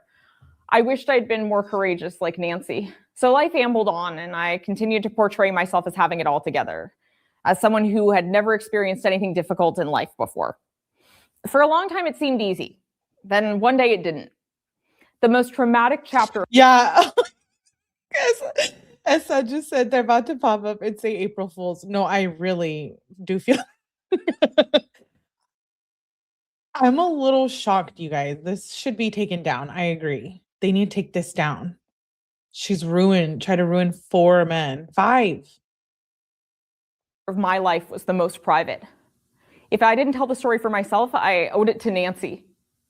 Maybe people would be nicer to each other. I think you know how I said, like, and I mean this respectfully, maybe she does have like multiple personality disorder. I wonder if Nancy's like her other personality. If they realize the power that their actions have. I didn't need to post a sad story about being a domestic violence victim. I needed to tell people that I was a survivor because of a stranger. But I needed to find the courage to do so. And so, of course, I logged into Pinterest to search for inspirational quotes by my icon, Brené Brown. It was like she was speaking to me. I got chills when I read it. When we deny the story, it defines us. When we own the story, we can write a brave new ending. That night, I told my story on Facebook. I was done pretending to be perfect, and I decided that anyone who would look at me as weak for telling it didn't deserve to be a part of my life. I was overwhelmed by the response in a positive way. As one woman wrote, "Pure love for a stranger," and another wrote, "Angels are everywhere. We just need to be listening when they talk to us." Each time that we see the people around us as members of humanity, not as strangers, we take a step toward restoring hope for others. We become links in a chain of kindness. I didn't know it at the time, but the purpose of my trip to Iceland wasn't to save my relationship with my ex-boyfriend like I thought it was.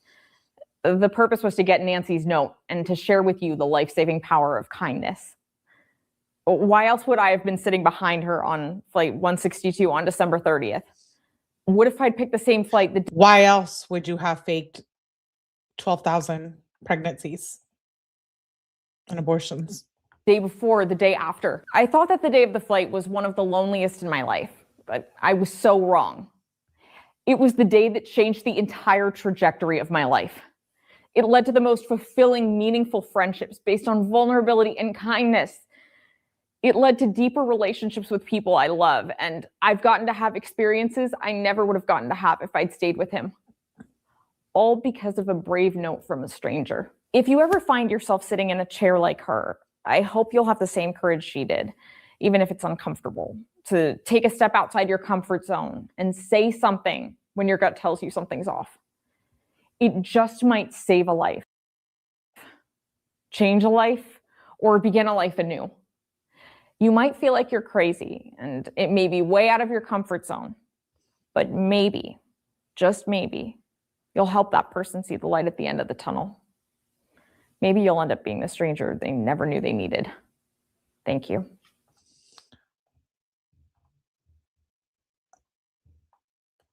I can't even believe it. Kat Randall's pissed in the chat. I don't give a shit if she has some disorder. Whoever let this stay on the internet is worse to keep it being shown. Yeah, I know. We should report it after I clip it. Because that's not cool. She's putting a jacket on Mike. So she has Clayton, who we're reviewing, is her first victim, her most recent. There's Greg. There's Michael. Who am I missing? Let me pull up my list. Oh, Matt. Matt is from 2014. There is an Andrew from 2019. So multiple victims of Laura Owens. Okay, so that TED Talk, let me see the date. 4 years ago. So now let's watch Clayton. He just went on a podcast 1 day ago and he talks about this. So let's watch it. And we'll finish the investigation report most likely tomorrow. 23. Dun, dun, dun, dun. You meet a woman named Laura Owens. She reached out to you professionally. The next thing you know, you're getting not just one, but 2 blowjobs. And that is sort of where the story begins. Yes. Lights up, curtain up. How did you meet Laura?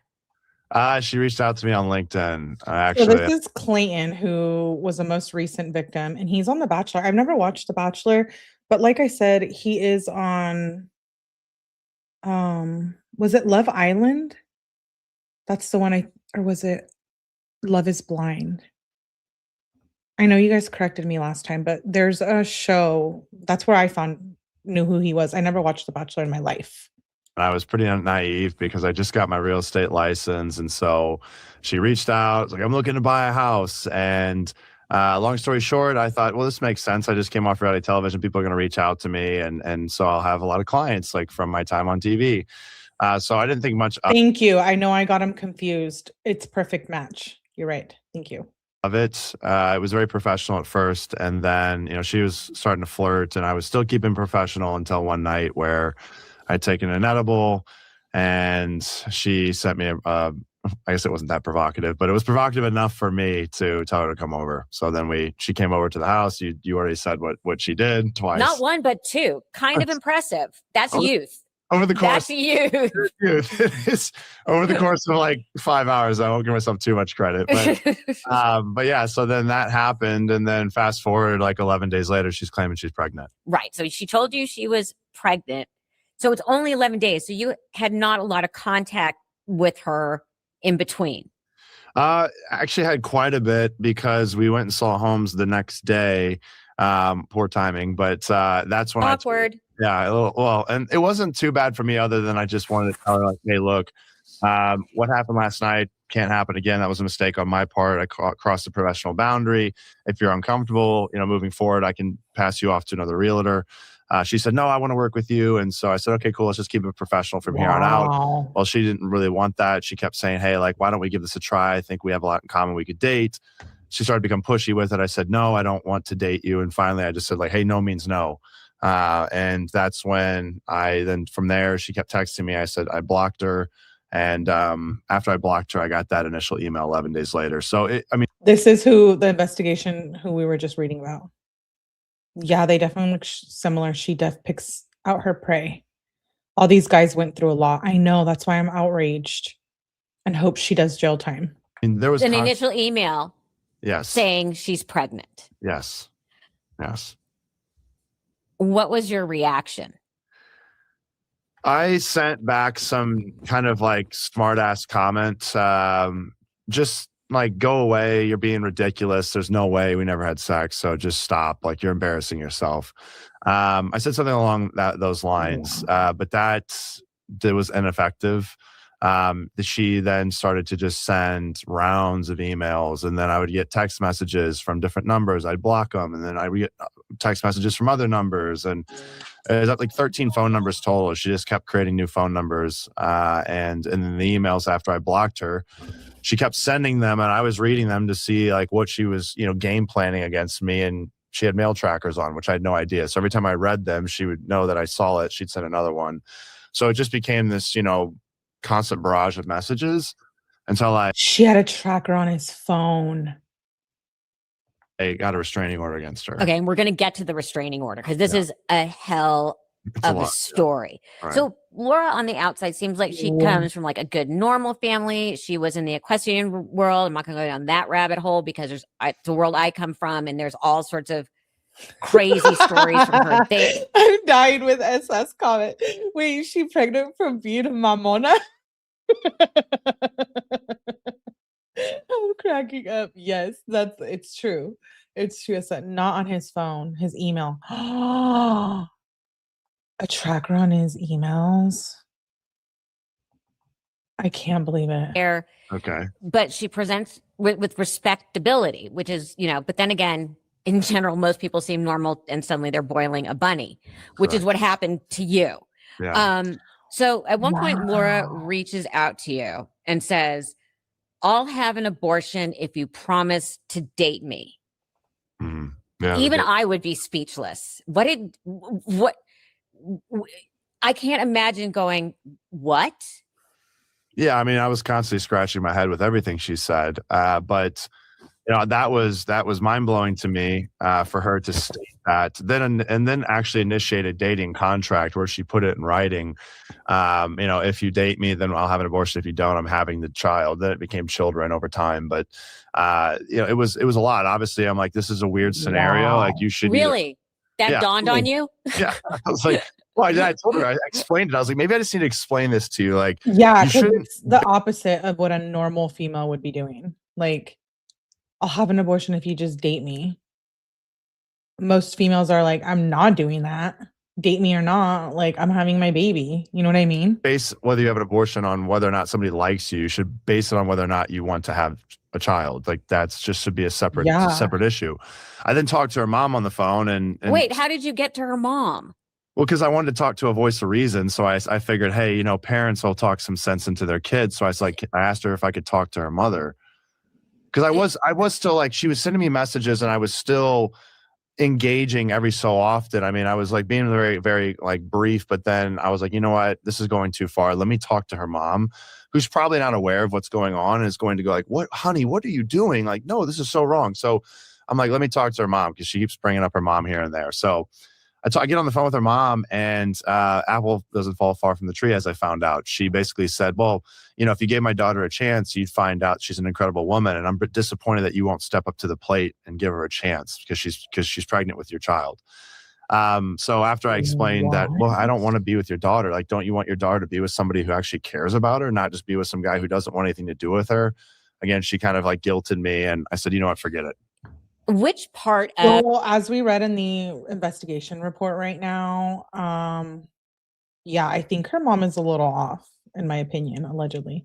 Poor men, they're probably traumatized. That part. As fine as they are, as much money as they have from The Bachelor, whatever they do, I'm sure they question every woman they get involved with now.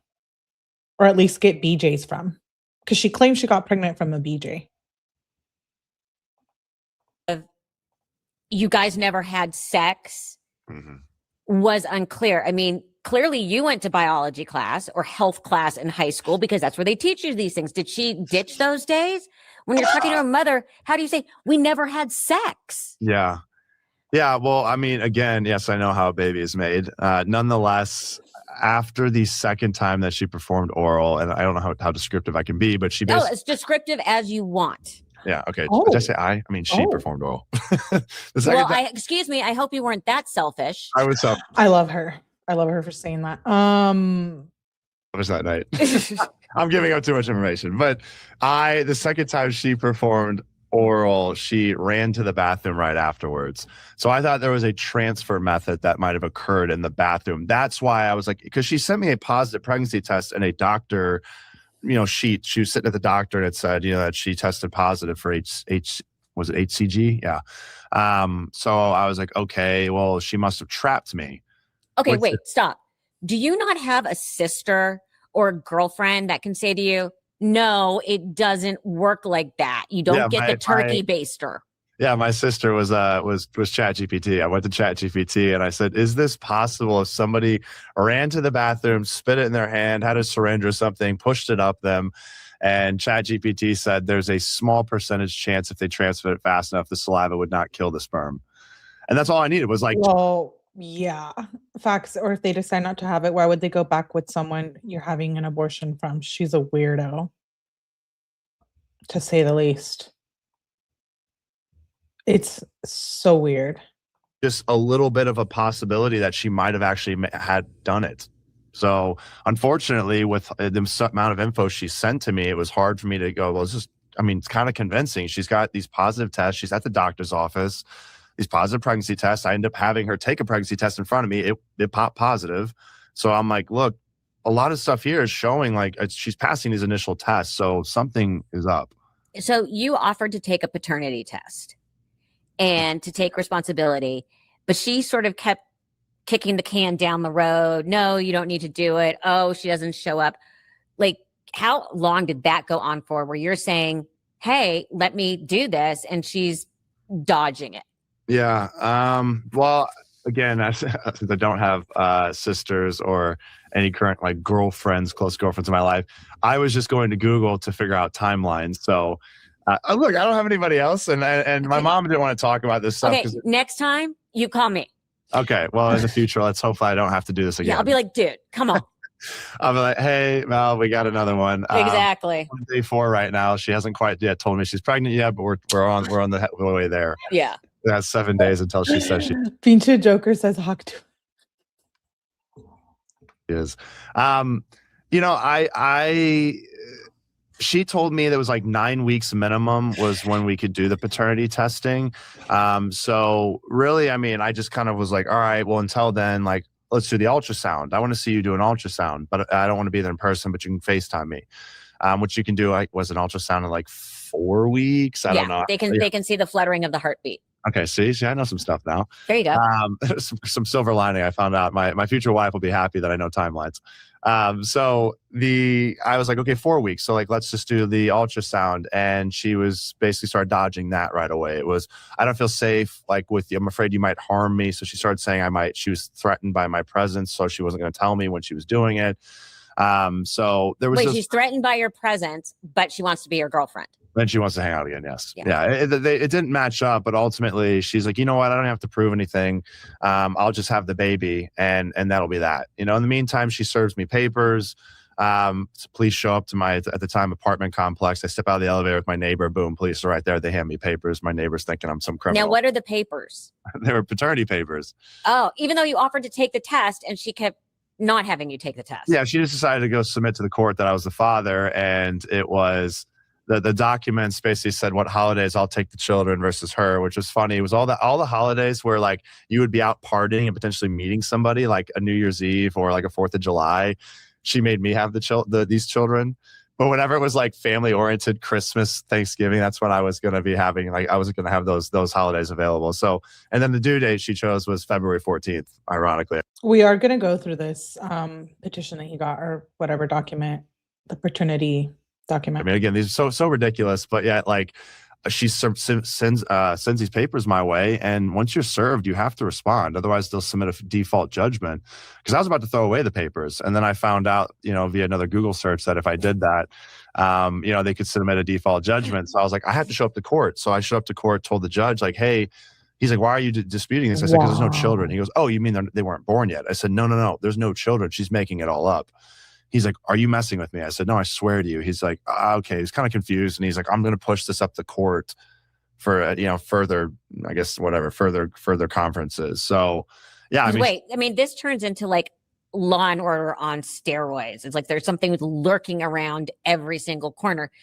Mm-hmm. And then she starts to investigate, and suddenly she claims she has an ultrasound. The judge says we need to dig deeper. Yeah. We're going to take it to the next level. She suddenly produces an ultrasound saying she has twins. Yes. Well, so she ends up getting legal representation to threaten me. So she talks about how she's getting the best lawyers in town. These lawyers reach out to me. I was pretty snippy. I hop on a FaceTime, and I'm basically telling the lawyer to, piss off, because I said, I'm the one telling the truth. She's making this up. She's like, well, I do have an ultrasound. I was like, okay, let me see it. She puts it up on the screen. I'm like, can you send it to me? She's like, I was advised not to. I said, okay, well, can I take a screenshot? She's like, well, I can't stop you. I wouldn't know if you did. So I take a screenshot, and that's how I got the initial ultrasound. Meanwhile, I think we're starting to close in on the timelines, and forgive me, it's been a wild 3 years, so I can't always remember exactly. No, I'm going by my notes, so you can count on me to get the timeline. Yes. 3 years of dealing with this is absolutely, shake my head. OMG. How do you serve papers without test? She made them up. She lied. She submitted a parenting plan when he made it clear he would never be involved other than financial if the DNA proved he was the father. Yeah, I have that. She owes him $200K for the court case. Didn't she just file bankruptcy too? We'll get into all of that for sure. So at this point, I believe she starts threatening to go public. And so ultrasounds did start servicing once she did, because she started dropping stuff into a Dropbox on Reddit. So oh my God. At some point, she starts getting the Reddit community involved. And then that's where they're getting all this information. So now I'm seeing documents going on Reddit, that she's submitting and uploading, and videos of her pregnant belly, which, again, by the way, looked pregnant. I mean, she did a video where she had a very distended belly, and there was even like that line. She's like, this is the line that pregnant women get. And I was like, yeah, I mean, that looks that looks pregnant. Like, I mean, I know you can bloat yourself, but like that looks severely bloated. Okay, but something good came out of this, which is you get a call from the girlfriend of a man named Greg Gillespie, who says to you, basically, this is exactly what she did to me. Like, this is her playbook. Yes. Yeah, I was Instagram DM went right when Laura went public to defame me. So within 24 hours, I get this DM, and she's like, hey, you need to look into this court case. You're not the only one. This is happening to my, at the time they were their boyfriend, girlfriend. Now they're married, which is exciting. But she tells me about this court case. So I go in next morning, and I open up the court docs, and it's basically a carbon copy. Which is like, this is her playbook. It's her MO. She's a habitual pregnancy con artist. Good to see you, Cracked Pepper. Glad you made it. Her sister got dragged into it. Dude, she used her ultrasound picture and edited it. I would be pissed. Right. I go in there, I see text messages that almost look as if they were copy and pasted. I'm like, these are the very similar tonalities, same game plan. And then while I'm in those documents, I see another victim's name listed. And so I'm like, okay, so now there's 2 more victims. So I'm like, now my head's spinning, and I'm like, I have to talk to these people. So I eventually got into contact with the victims, and then they told me there's other victims. And so at this point, there's 5 of us total. There's 2 that haven't come out because they want to stay private. But there's 5 confirmed. So it's a crazy orchestrated, game plan that's been executed for now over 10 years. 10. I'm with Melissa here. 10 years. Years? Yeah. I mean, the first victim was 2016. Yeah. So we're at 10 years right now. And oh so my she God. was still antagonizing him even up until this point when I got involved. And I want to get back to your story, but what was her end game? Money? No. I mean, or is it just true like mental illness? Like, what was her end game? Like, is this? It's not like a Ponzi scheme. Like, what? Dude, Laura, at least get Adobe or something and put your name on it. She just cropped out the name and the date or the facility. Like, what a dumbass. Mike said her sister is very much involved. They're all just con artists. Thank you, Kat Randall, for letting me know. I have to make sure I go out there. Well, actually, before she he said 2016, but it's 2014, I thought, that this all started. Why hasn't she been stopped? Watch Mike's interview. No, I'm not cheating. We're watching it in order. I'm watching it here with you guys. What did she think she was going to get out of this? That she's been doing this since 2016. She also got in a shit ton of trouble in the horse world. Like, she got in a shit ton of trouble. I'm not getting into that. Okay, but, tell me at some other point because I'm curious. Just for the Oh, lore. we will, we're gonna watch it here together, is what I'm saying. We will watch it, but I want to watch it on live. I don't know, but what was her? What do you think? I mean, since 2016, is this a business? Does she think people are going to pay her off? So I'm going to speculate here based on all the information that I'm aware of. This is just my personal opinion, but I feel very, very confident. And it's not about money. The family has money, but this is a family executed game plan. So this isn't just her operating alone. She has an accomplice or a few, and her mother is very close to her and is very much involved in all of this. So I think this goes all the way back from sources that I've heard, where her mother never liked being in the shadow of her very successful husband, always was kind of upset that she was known as, Ron Owens' husband or wife, not, her own person. So that very much bothered her. So what I was told was that was passed down upon her daughter, where they had this anger towards, like, we want to be our own people. We want to be, seen as our own person, not like in the shadow of a man. So Laura, if a man rejects her, she gets very agitated and angry and decides to basically destroy them to make them feel as poor as she does about her own self. So she does it from a place of a lack of self-love, is my personal opinion. It sounds like Clayton got some therapy over this, which I'm great. Oh my God. The mom being involved. I'm shook.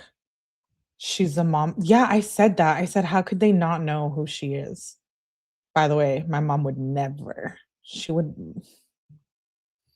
throw me in the water before she allowed me to do any of this. See her choosing Clayton. Yeah. Plus her crazy look. She really thought they all share the money.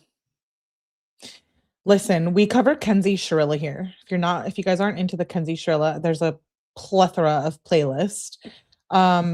We are the Babelets here. We have covered that case from beginning to end, side to side, anyway.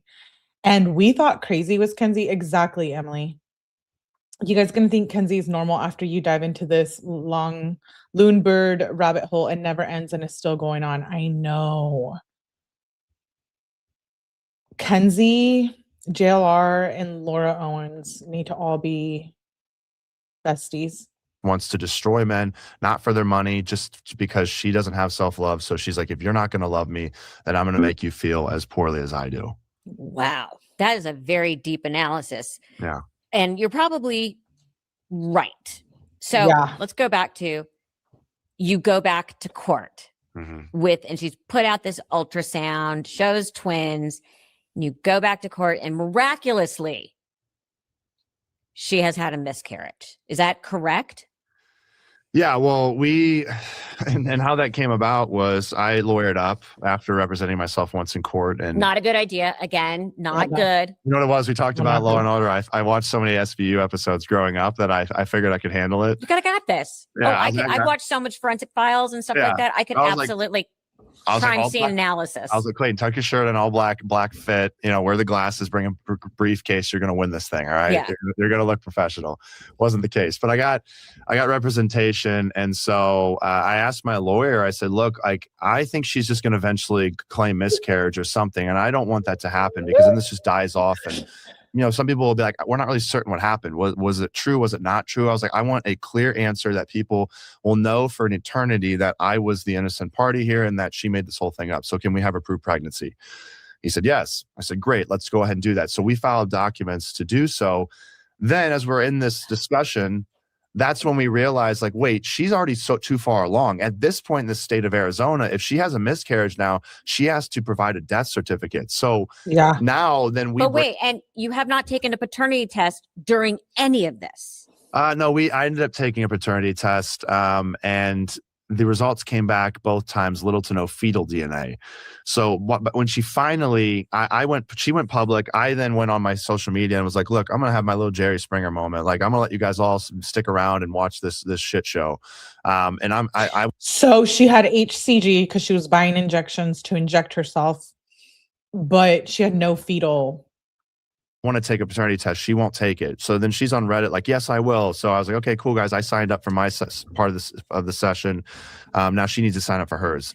She gets sick one day, cancels. I then call her out on social media. She's like, no, I was just sick. She finally takes the test, which at the time I was like, whoa, why is she taking this test? That kind of freaked me out. I was like, obviously she wouldn't take this if she wasn't pregnant, right? Well, then the test results came back little to no fetal DNA. And then they came back a second time, little to no fetal DNA. So not yours. Well, basically, they couldn't say that it wasn't mine because there was little to no fetal DNA, implying that she was not pregnant at all. Like, if oh my God. If she had fetal DNA and it wasn't mine, then they would say you're not the father. But the test results came back twice as little to no fetal DNA. So I was like, oh, so that means she's not pregnant. She's not pregnant. So she's made this whole thing up, which is what we already suspected. So we get those results, but still, she's like claiming, oh, there was issues with the sample when it was sent in, and I'll test again. And I was like, no, I'm not doing this. So I basically just said, we went to court because we're and took her to court, and then that was where I was getting her to have to prove that she was never pregnant. And we brought up the fetal death certificate. She realized that she had already passed that point where, like, she has to now provide this fetal death certificate. So if she happened to just get rid of the fetus, like, that's, I guess it would be manslaughter, that'd be murder, second degree, or whatever it would be. So she realized she was in deep water. So then she backtracked and claimed that she had an abortion prior to, like, that 26-week point or whatever it was. It really is Laura is disgusting. Rape, pregnancy, miscarriage, abortion. For anyone who has gone through any of these, my heart goes out to you. But, like, those are not funny things to joke about or even seriously joke about like this. She's really disgusting, Laura Owens. Blowing. Yes, that's all during this. Bachelor Nation is going bananas for this story and creates the hashtag Justice for Clayton. Now, more than anyone, you don't mess with Bachelor Nation. Yeah, but they suddenly came to your defense. They became like little detectives. What did they uncover? I mean, that it's strange that they had to feel good. Like, yeah, it was a corner of Bachelor Nation. I want to be very clear here. There was one subreddit that really was going after me that wanted this to be true. But then there was a group of people that, again, like, I was a polarizing bachelor. So while I had a lot of people that did not like me, I also had some people that really liked me and my authenticity. So that camp of people, decided, like, this isn't fair. This guy, I guess they just were like, look, it wasn't even, some people were like, okay, it's just unfair. This guy has been treated so poorly. So, like, we want to defend him. We want to believe him. But then when Laura started making all of these claims that she had a miscarriage, that she was raped, that, she raped. What did I mean? Yeah, she claimed that I raped her in court. She made that accusation finally, and she accused that I can't. No shit, not the Jerry Springer. Yeah, Jerry Springer, no pregnancy, no baby. You are not the father because there's nothing there. You guys, this is sick. She even has a recorded call. Yeah, I have some of these calls and videos and stuff. I can't wait to go through these. Previous victim of doing the same thing. And so she would just throw these things out, just trying to make it stick. But what she did was she agitated a larger population of people that said, look, forget Clayton. It's not even about him at this point. I actually went through this. I've went through domestic abuse. She claims she was abused, so like, I've went through rape. I've went through an abortion. And so she started really picking at the scabs, the scars of a lot of people that had went through these things and said, now, how dare you claim to go through something like this. You have no idea what this is like. Wow. And so she started to really upset people and create a movement that was sprouted by her evil. Like it just became bigger than me. And so while it's justice for Clayton, it's like I've already seen so many times people are like, let's change the name. Shouldn't we change the name? Because it's really justice for like all these victims and all of those that have been harmed by her antics. But it did feel good. Sure, it felt great to like have people finally come to my support because yeah, I mean, look, like over the last 4 years, I definitely have had a lot more negativity sent my way, at least on the internet, than I have public or positive messages. So it was nice to have a little change. We love that. So let's catch up. You go to court. She's had the miscarriage, but it's an abortion. Oh Lord, we don't know. Yeah. And was it 2 months ago? She gets accused. She is charged with fraud. Like. Yeah. So yes, it was not too long ago that. Yeah. But wait, so they have to drop the case against you. You're out. Yeah. So a year ago, I win in court. We were able to prove that the judge finds that she was never pregnant. And then we were able to get our wish granted of having her case be referred to the county attorney for prosecution. So that all happened about a year ago, a little over a year ago, I think. And then like couple months ago, it was the charges were laid upon her. Now 14 charges, including medical fraud. And we did go through these in the first live. She does have 14 criminal charges, and I'll bring them up after this. Fraudulent schemes. And so now she's facing those 14 charges. And at the end of July is when she'll face trial if she doesn't take the plea. And do you know what the plea is? I do, but I was advised not to speak on it. Clayton, we want to know. Tell us. We want to know what the plea is. Oh my God. If she doesn't get 2 years in the mental facility and then 8 to 10 years in prison, I'm going to be pissed. A lot of us were around when she did her original post. I'm just getting into it. We're deep diving together here. So for those of you that know a lot, thank you. Yeah, it does. But sometimes this men go through a lot of shaming, bashing, and even will get checked by other men. Exactly. That want street justice type shit for putting jackets on. Exactly. It's dangerous. It hurts their reputation and their character. You're absolutely right. That's not funny. There's women who have been trying to have babies for decades and have, abortions or have miscarriages that don't think that her jokes are funny. Okay, I'll look at it. She made a TED Talk. Yeah, we just listened to it, Emily.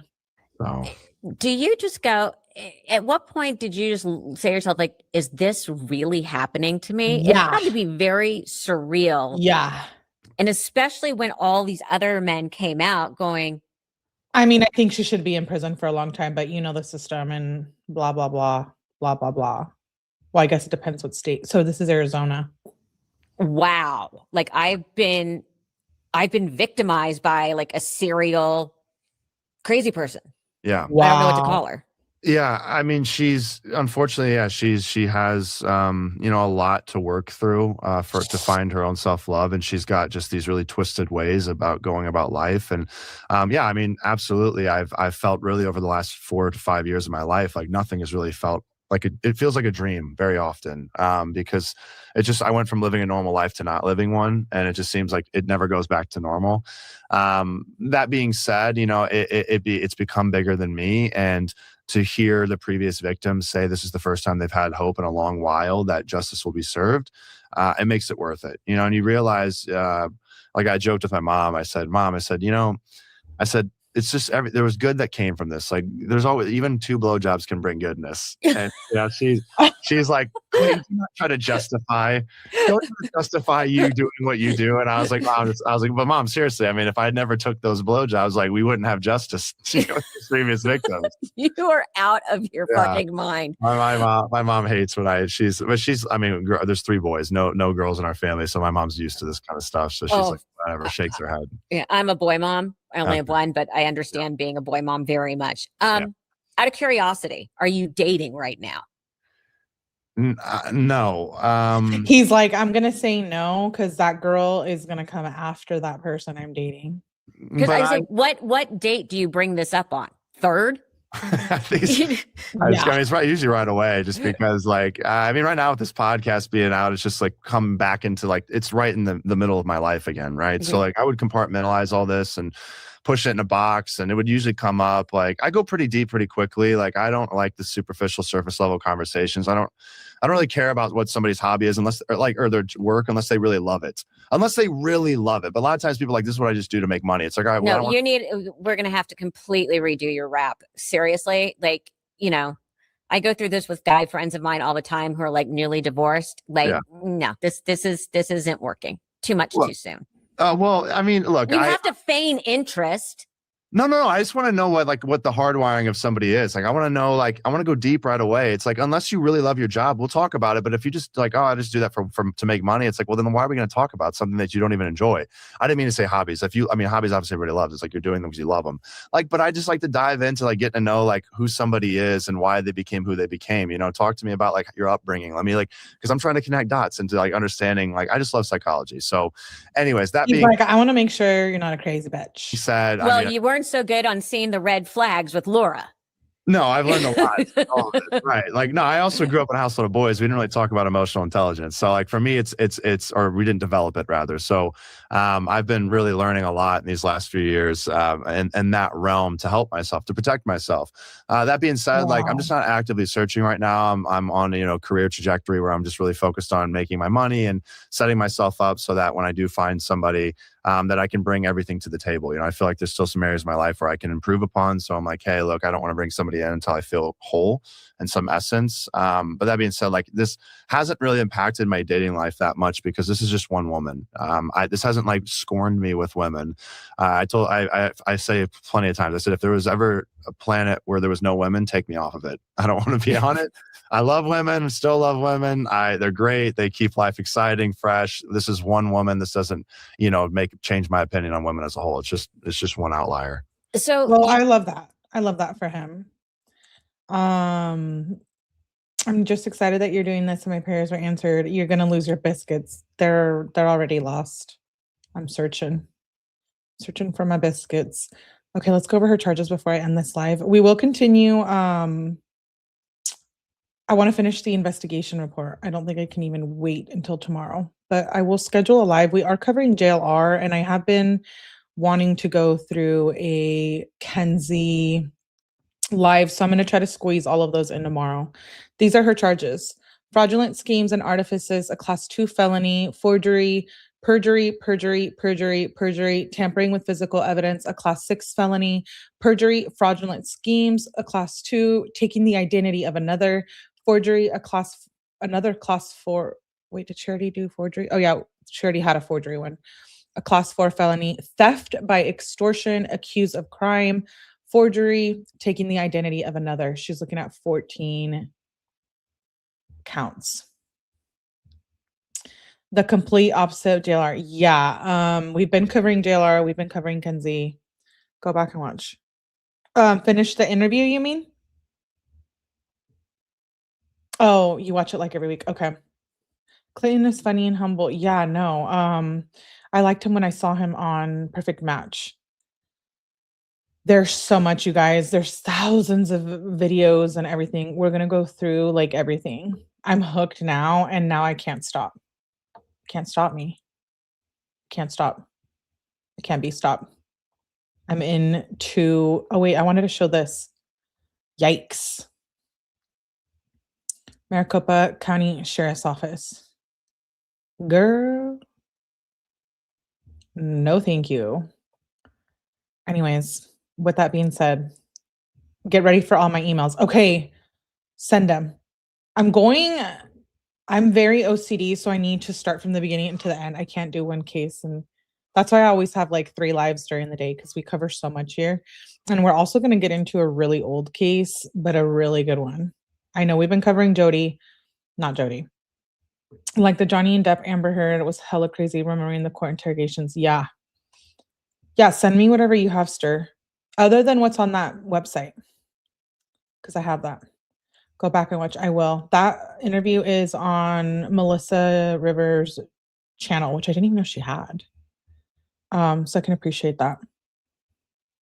She already did the body cam. We did do the body cam. That was the first live. This is the second live. I will schedule the third live for tomorrow to finish the investigation report, and then maybe we'll start getting into some hearings. Depends on what the calendar looks like with the case. Okay, thank you, Esa, for being here. I appreciate you waiting for with my coffee. Yeah, I'm addicted to this one. I know, it's like 𝗠𝗲𝗹𝗆𝗆. We all got really addicted to 𝗠𝗲𝗃, and we're still gonna finish the text messages reading. I will for sure do a 𝗠𝗲𝗃 text message reading tomorrow. If you guys aren't familiar with 𝗠𝗲𝗺𝗃𝗃𝗃, eat your heart out with my playlist. There's about 110 videos. Between it gets even crazier. What? This is already crazy enough. Never ending content, and it's addictive, to quote Mackenzie. Yeah. Wow. So tomorrow we'll be doing Kenzie, JLR, and Laura. So it's like crazies. She's listed as a male in her mugshot. She is? I missed that.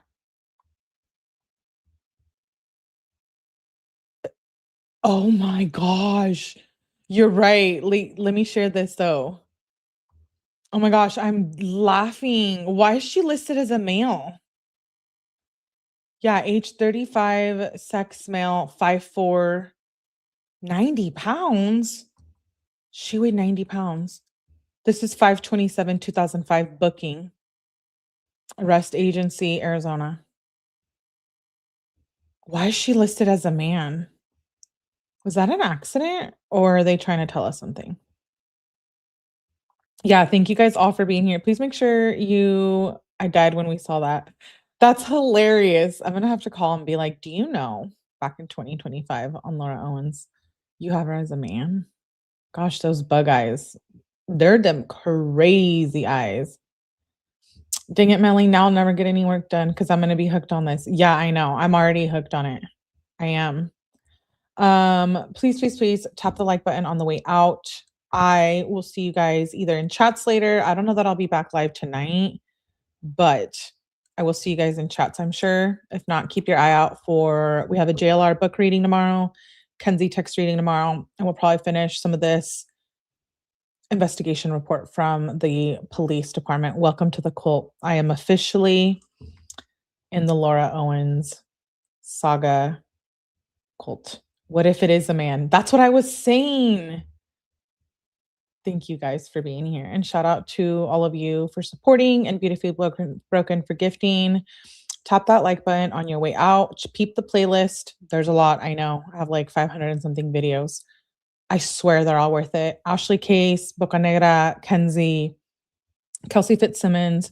We're also in the middle of reviewing Lindsay Clancy. We have been watching Jodi Arias' trial.